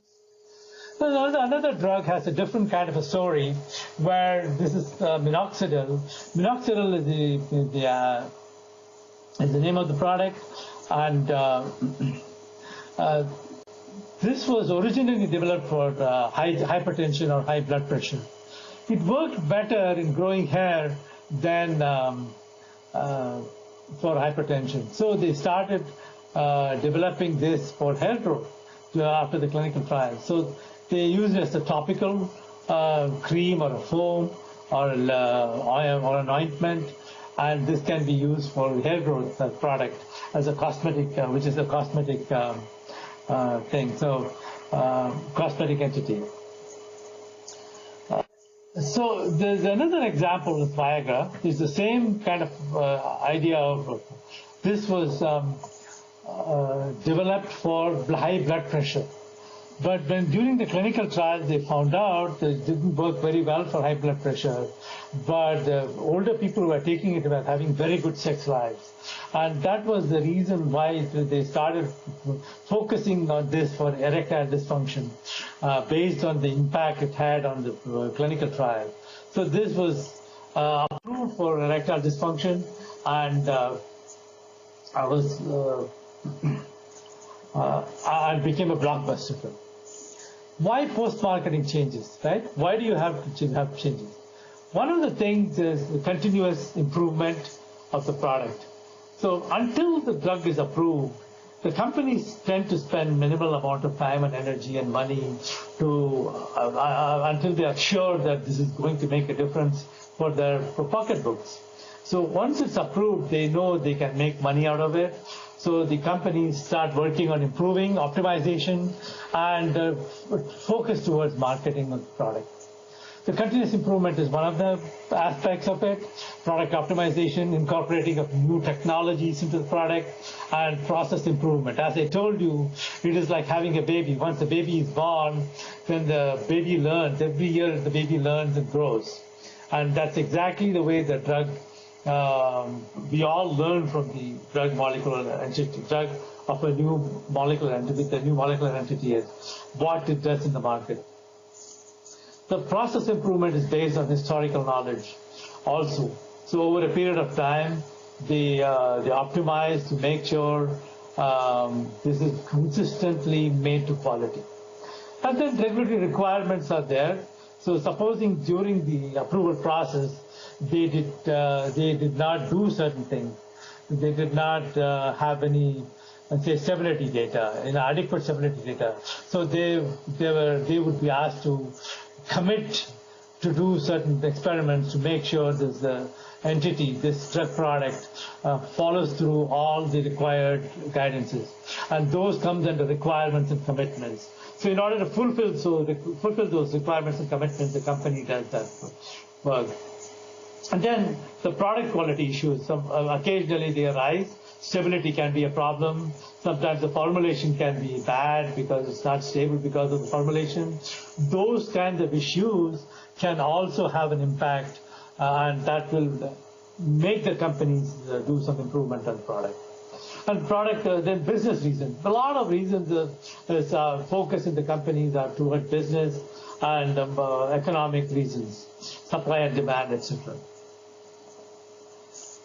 Next slide. There are different kinds of when when the product is approved, you take up, then the changes can start happening, right? You can make changes, or some products are so good they may make minimum changes. Or some companies ask the agency how to do this, how to do it. They come up with a meeting package and ask advice from the agency.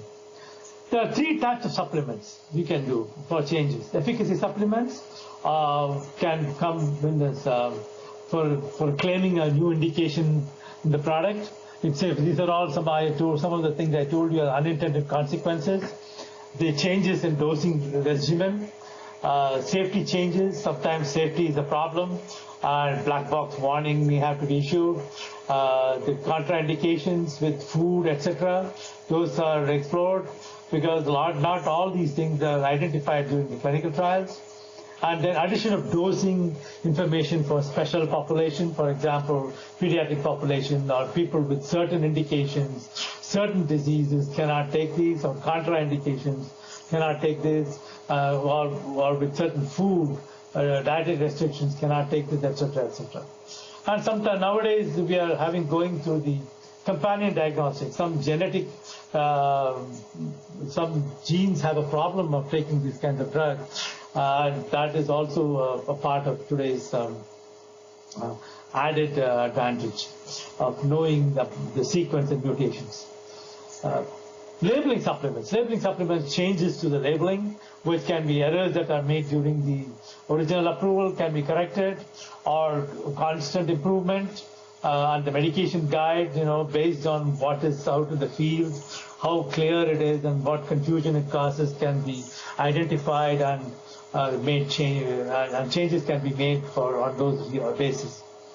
Then CMC supplements, chemistry, manufacturing, controlled supplements, many kinds. I will go over it in detail.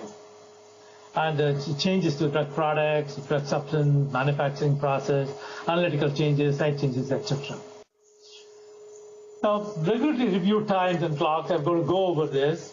So the investigational new drugs I told you, when you are investigating phase 1, phase 2, when they applied for IND, within the 30 days, the agency has to review them and tell them that they are safe to proceed. We don't tell them, we don't approve these INDs. We simply say they are safe to proceed. In the case of NDAs, the standard clock is 10 months.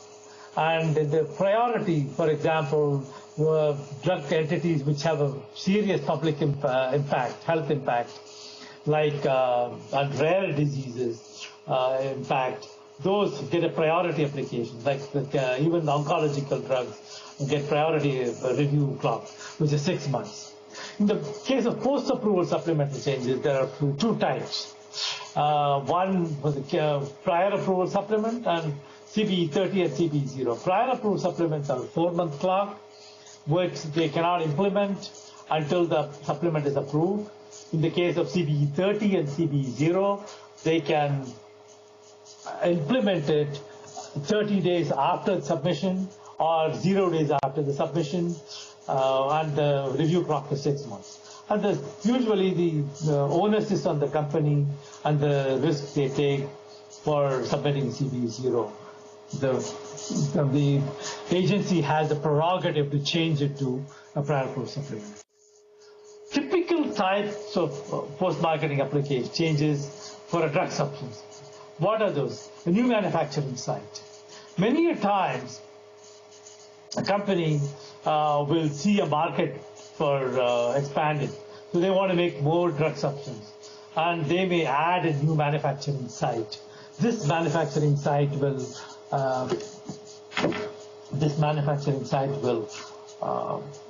add more capacity to their existing product portfolio.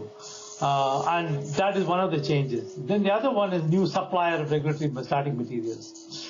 There are so many reasons why they go for a new manufacturing site or new suppliers. It may be the arrangements, business arrangements the companies make with different entities. Then the changes to routes of synthesis. This is very important because until the time that the drug entity shows that it shows promise that it's going to work in patients, they are not sure that it's going to be approved and it's going to be in the market. As you saw, some of the lives of some of the drugs abruptly ended too, even there. So the optimization is very important, and a shorter route of synthesis, better optimization, better yields, all these things are explored after an approval. And changes to the manufacturing process. Sometimes they have a batch process, and nowadays companies are exploring continuous manufacturing process, and that is one of the evolving, emerging technologies program that we have this continuous manufacturing process involved in, and we have a guidance for that as well. The changes in the process controls, like for example, on the drug substance specification. Supposing they identify a new impurity after approval, they have to report it and they have to make sure that it's qualified. So all these things come into play when they want to change the specification. So it can also be that they can add additional tests for specifications, and that would help assure the quality of the product. And changes to the shelf life. You learned a little bit about stability, how it matters, because everything has a shelf life, including us. And the retest period is very important. So we constantly monitor these things. The environmental elements like heat, light, moisture, humidity, and the atmosphere itself, which brings in the formation of many microbial organisms, etc. All these things matter for the shelf life of the drug substance and drug product. Now, a typical post-approval changes for drug products is represented in this slide. Again, there's a new manufacturing site. They may do it for changing or business reasons, or expanding, or scale up. Scale up is very important. So changes to the manufacturing process or the equipment. Under the equipment, say for example, the manufacturing, if they want to change the size of the or scale up, they have to make the equipment accordingly. So when they change the equipment, a lot of things within the process change. The speed with which they blend, the kind of granulations, timing, etc., etc. All those things are adjusted to. So that change should ensure that the ultimate product is within the specifications. And changes to the formulation is very important as well. Changes to the formulation can have a big impact on the bioavailability of product. Say they can go from an immediate release to an extended release, or this extended release can be over a period of 24 hours or 12 hours. And there can be many different scenarios depending upon the kind of excipients they use in the formulation. Sometimes formulation is changed for even to improve stability, and that is also an opportunity for betterment of the product. Keeping up the quality. Then the changes to specification of the drug product, because as we learn, move along over time, and the specifications matter. And if we add specifications, it's good to ensure the drug product quality, or changes to specifications are made, there should be adequate justification. Sometimes impurities are growing, they may expand the impurities, and the specifications are changed. As long as it does not impact the clinical outcome and the safety, then it should be okay. But these are all reviewed simultaneously when specifications change. So changes to the shelf life, extension or reduction of shelf life can be made. Companies volunteer to reduce if they find deviations in shelf life. And likewise, they submit a supplement for extension depending upon the products and the commitments they made during the NDA process. Introduction of new strengths is very important also, because originally when they develop, they are not, dosing is one of the most challenging aspects of drug development process. They have an optimal thing based on animal studies and clinical trials, etc., the impact, long-term impact, short-term impact, etc. But the developing new strengths will probably be based on what they see in the field. Say probably 5 milligrams, say that's the tablet. That's not enough.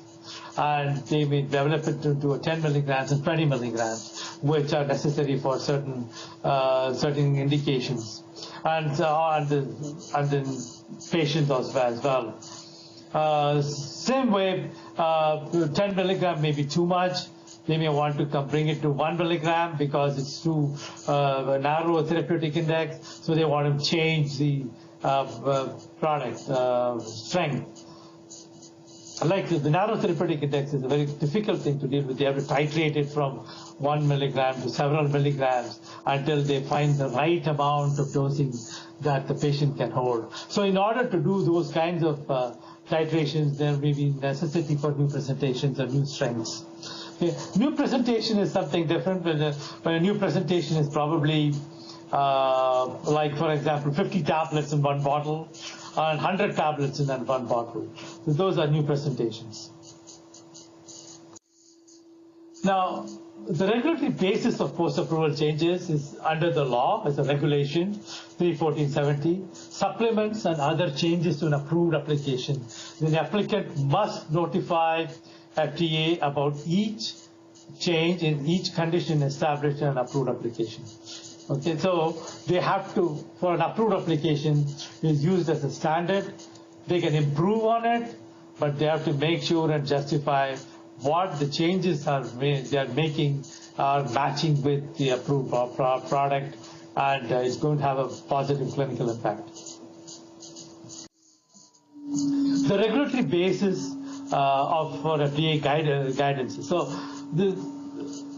as I told you, the regulatory basis of the regulation, the CFR, regulation is the law. Based on the law, several guidances have come out, and these guidances for an approved NDA are listed here.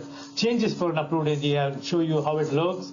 NDA or an ANDA. Scale up of post-approval change is called SUPAC, and it can be for immediate release, modified release, which is a sustained release, or semi-solid products. That's which is like gel caps or gelatin, which is a solid product, but at the same time liquid filled gels. So the manufacturing equipment addendum is another guidance. CMC post-approval manufacturing changes to be documented in annual report. And then comparability protocol is another guidance. I will talk a little bit more about it in the future slide.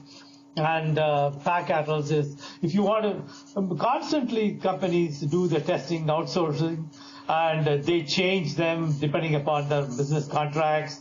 So they go from one testing facility to another. Some testing facilities are limited by capability, so they find a capable facility to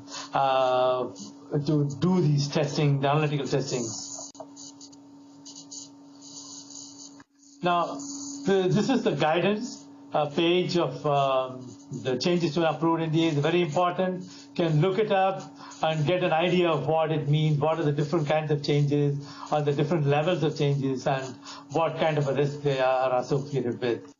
Just the same way, the regulatory basis is the International Conference on Harmonization guidances. Several countries have regulatory bodies which approve the drug to be used in those countries, just like the FDA for the United States, the European Medicines Agency for Europe, the British British Medicines Agency for England and the British Isles, and then you have Japanese, you have Australian, etc. Many African countries have their own regulatory bodies. So in order to have a harmonized way of looking at it, these ICH guidelines keep coming up, and they are still in the process of developing more guidances to cover the entire spectrum of many changes that can happen. And these provide a basis for for the companies to use them so that they can submit the supplements based on these guidances with the justification. They can follow and everybody can accept. So the regulatory basis for FDA guidances, some of the FDA guidances are unique, and we are, since this is a body that has been for a longer time, we have guidances over, and that helps solidify, because we are still moving into the ICH realm, and that is going on. As that goes on, we have to abide by the FDA guidances. ICH Q12 is another guidance. That's the fundamental tools for enabling the support of harmonized lifecycle management. What is lifecycle management? So in this guidance, it talks about established conditions and non-established conditions. There are two different things.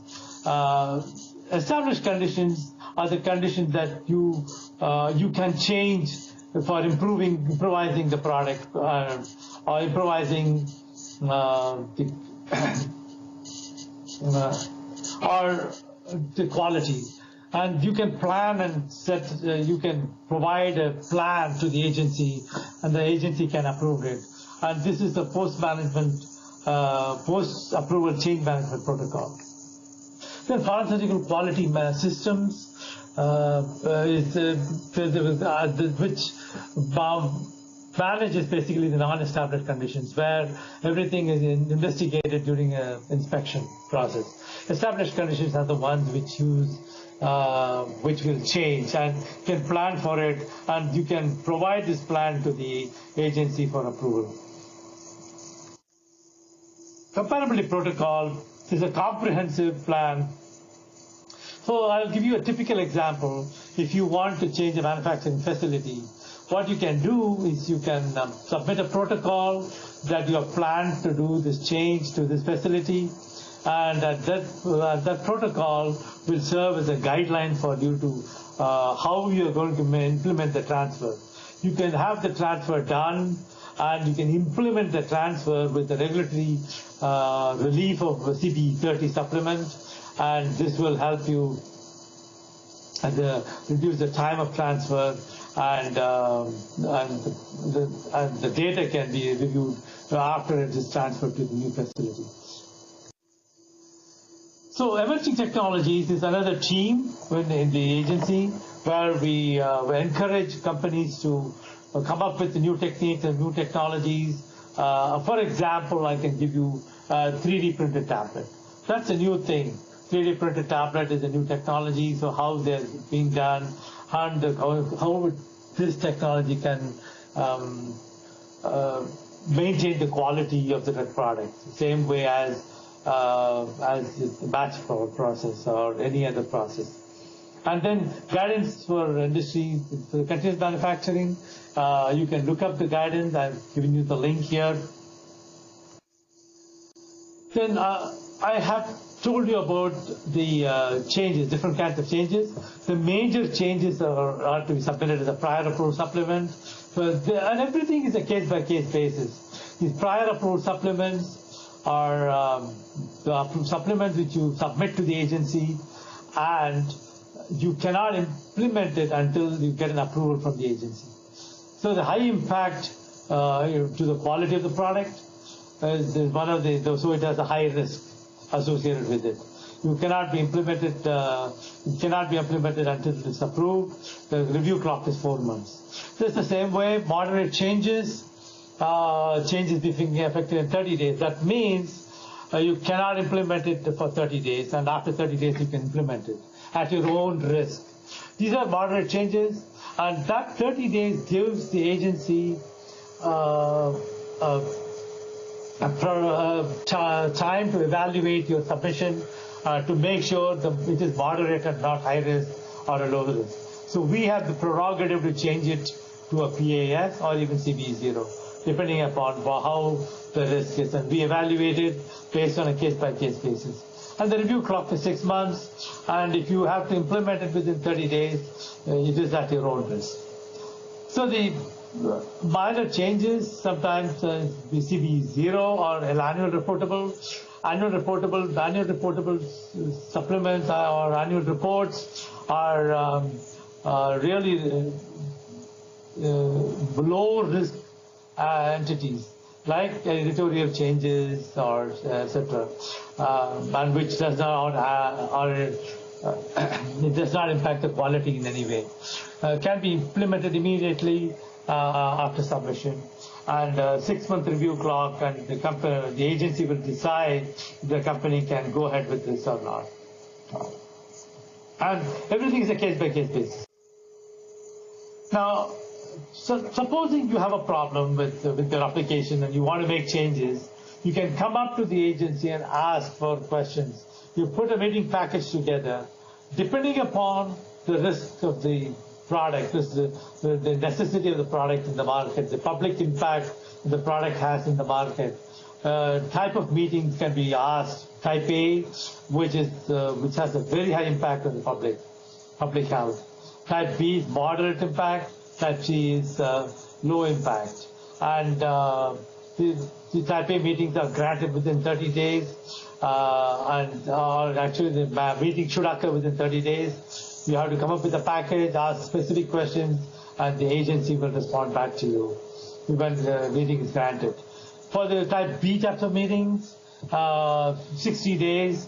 So this is the best way to get a free consultancy from the agency. Type B meetings will be granted and conducted within 60 days, and then Type C meetings within the first 75 days. And everything is taken very seriously, and we give you appropriate responses for your questions, and you can meet with us and talk with us and deal with the changes, and you can get guidance from how to proceed further with your particular situation. So meetings are a helpful thing, and meetings are a part of the CFR, and you can always rely upon the agency's wisdom to get advice on your particular situation. Having said that, then I'm going to conclude saying that the post-approval changes are essential process improvement of the drug product, and this is important in many ways. So the drug life starts only after approval, and the constant improvements are made in this process, and this constant improvement is good for the quality, to maintain the quality. Then the patient response and the potential for repurposing happen during the post-approval phase 4 process. Then it all depends upon market demands and how big a product it is and how big a blockbuster it's going to be. Continuous improvement is essential to maintain the product quality and patient safety. Having said that, post-marketing is an important part of the review process, and we make sure that the product in the market is maintaining its quality to enhance or maintain the safety and efficacy and the patient welfare. Thank you very much for listening to this, and wish you well. If you have any questions, we'll all stand by.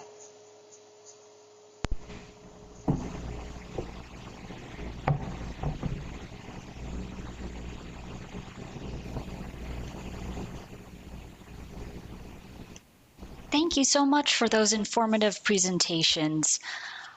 We will now move on to our question and answer segment or panel.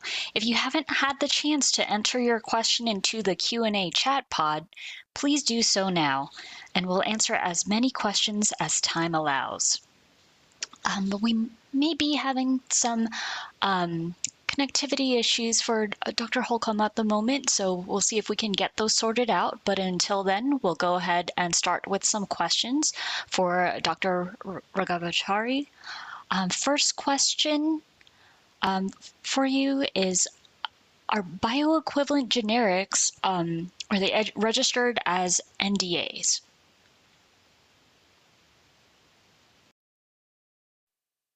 Oh, Thank you, Nora, for the question. See, NDAs are new drug applications. Generics are ANDAs, abbreviated new drug applications. So there is in between called 505(b)(2). So 505(b)(1) is the NDA. B2 is the same molecular entity but with different say dosage forms, or sometimes the same dosage form comes as a different application. So bioequivalence is determined for a lot of reasons, right?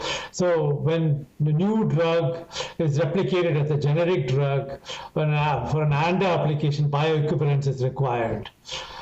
Sometimes even within an NDA, when there is a new drug application and there is which they change the formulation, then there's a bioequivalence or a biowaiver is required.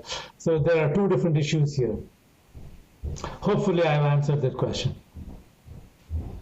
Yes, thank you so much for that response and making that distinction. We have another question for you. In which clinical phase will bioequivalence studies be considered? This is a very nebulous question, but challenging one. So this is bioequivalence is for equivalency of the two different kinds of formulations or two different kinds of, say from the NDA to an ANDA. So that's a distinguish. So bioequivalence is, say for example, if you're changing the formulation, then a bioequivalence may be required. If you're coming from an innovator drug, a generic drug comes up with a different formulation, then there's a bioequivalence is used to bridge the equivalency of the product. All right, thank you for that information. Next, we have a comment and then question. I think FDA is working closely with industry on setting quality metrics. The question is on setting metrics around stability failure rate.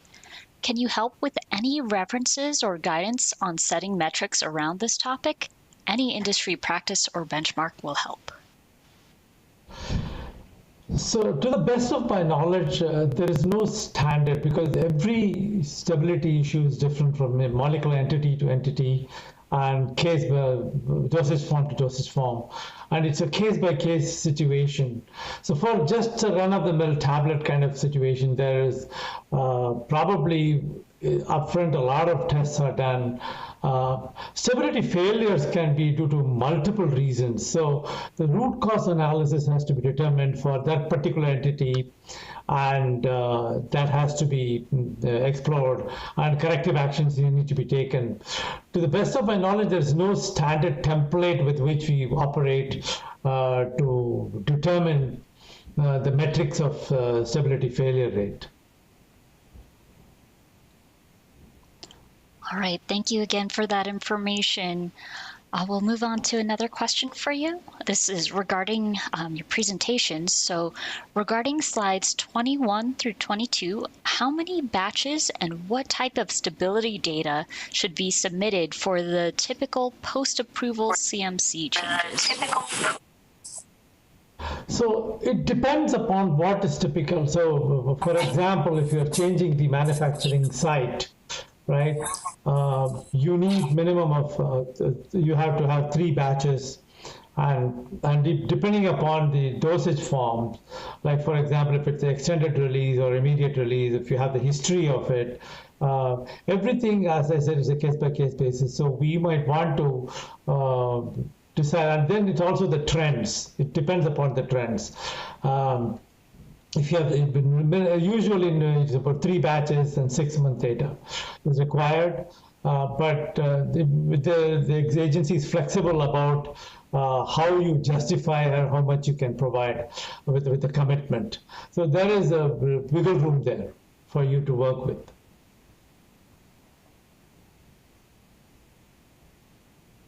Okay, thank you so much, Dr. Raghavachari. So it looks like we might have Dr. Holcomb available now, so we'll try first question for you, Dr. Holcomb. Are you aware of current and reputable stability tests and or literature that have been performed on herbal medicinal substances, specifically cannabis inflorescence?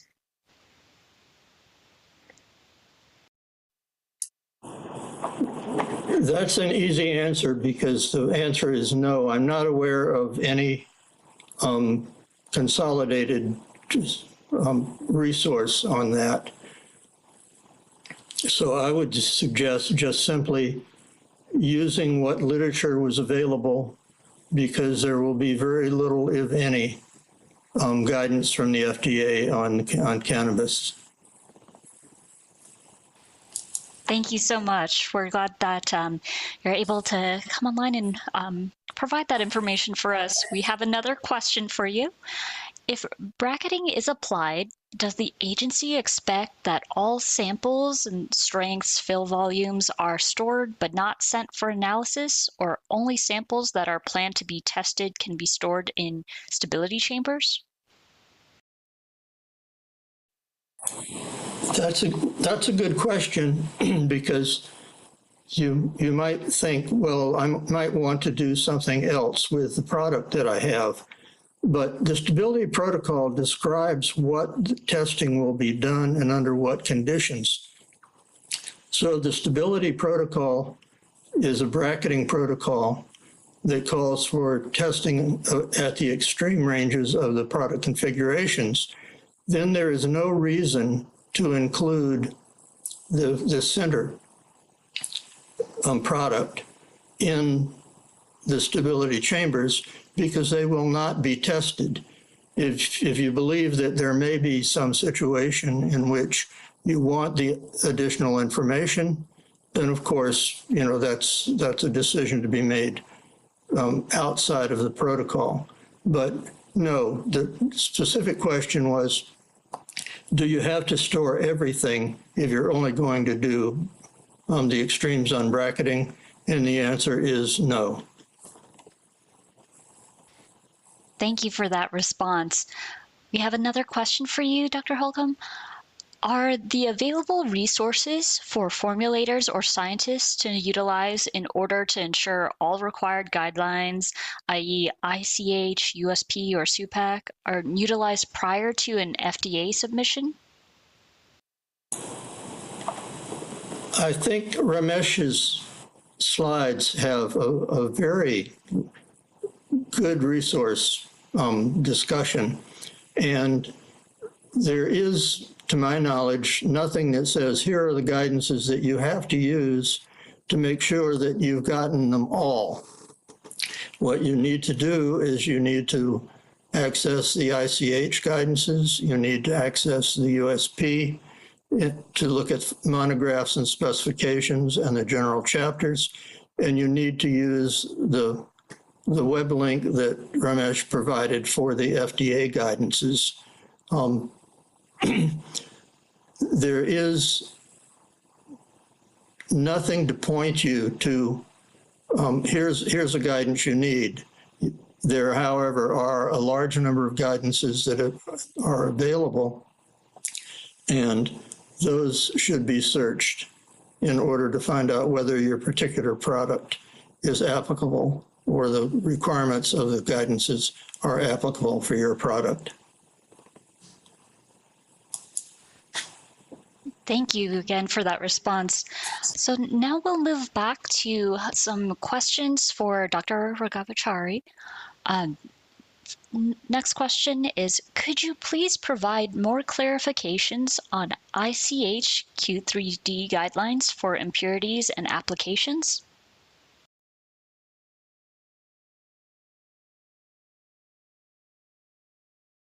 I got lost. Oh, okay. Yeah. The ICH Q3 is impurities. It tells you about the qualification threshold, depending upon the unknown impurities and known impurities.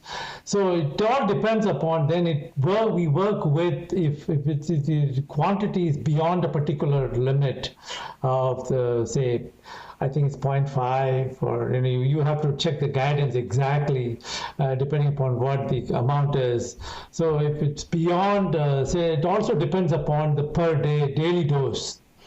And then we work with the farm tox folks to see if it is necessary that it needs to be qualified or not.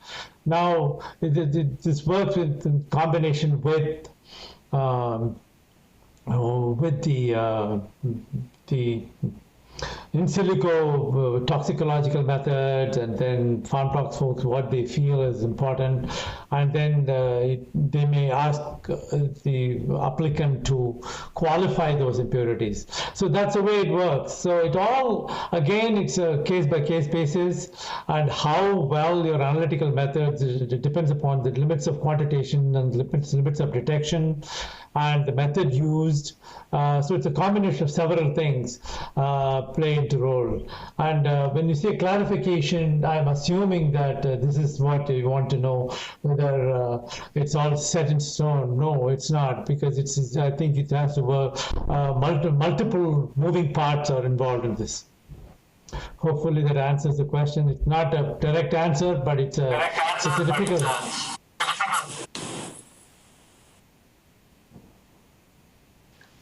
All right, thank you for that information. That's very informative. We'll move on to another question for you. Would changes to packaging size with no modification to a product require a post-approval CMC? Yes, that answer is pretty straightforward, because there are two things. When you have a new presentation, I'm assuming that you're coming up with a new presentation with no changes to the drug product, right? But then this has to go into the label. It becomes a labeling supplement as well, and a new presentation. So it has to be documented, and labeling has to change. So you have to submit a CPE 30 supplement for that. All right, thank you.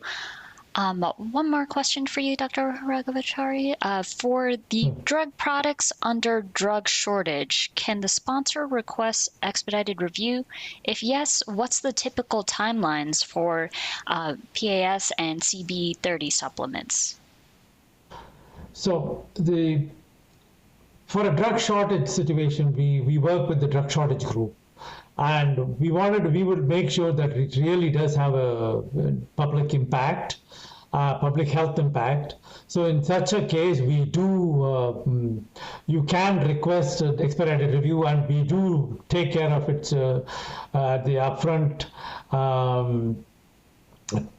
as soon as it arrives, and alerted. So normally, we expect to get things done depending upon what is needed for the approval or review of that particular application.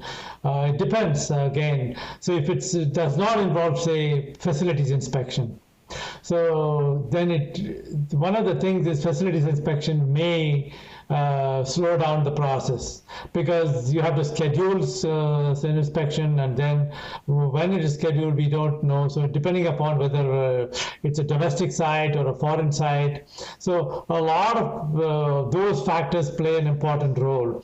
But in general, yes, you can request an expedited review, and we will do everything we can to expedite this review. And normally, prior approval supplement is a 4-month clock.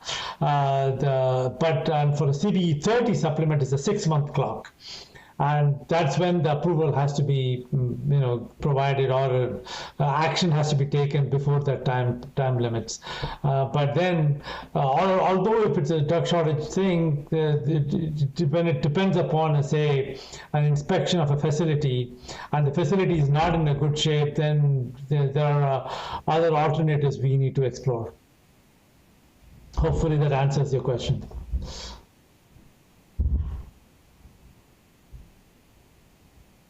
All right, thank you so much for that response.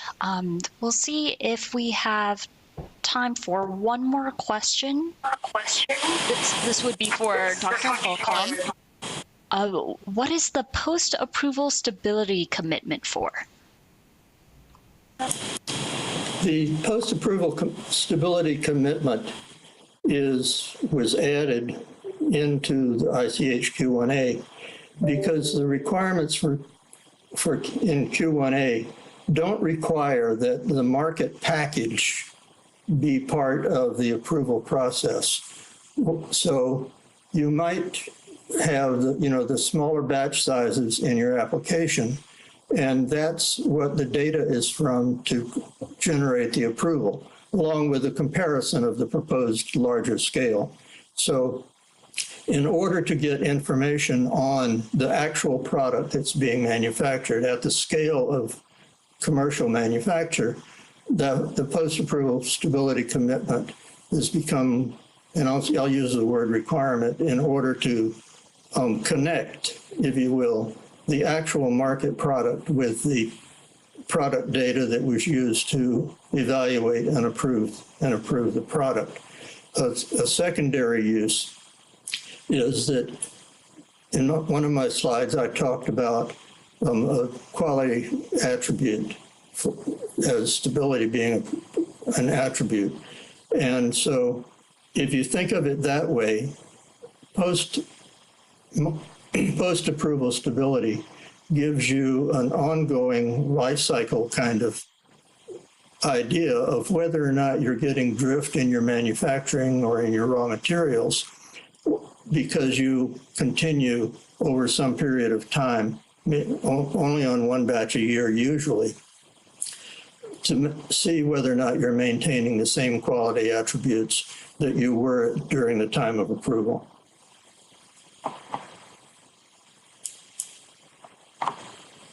All right, thank you so much. And that is unfortunately all the time we have for questions right now.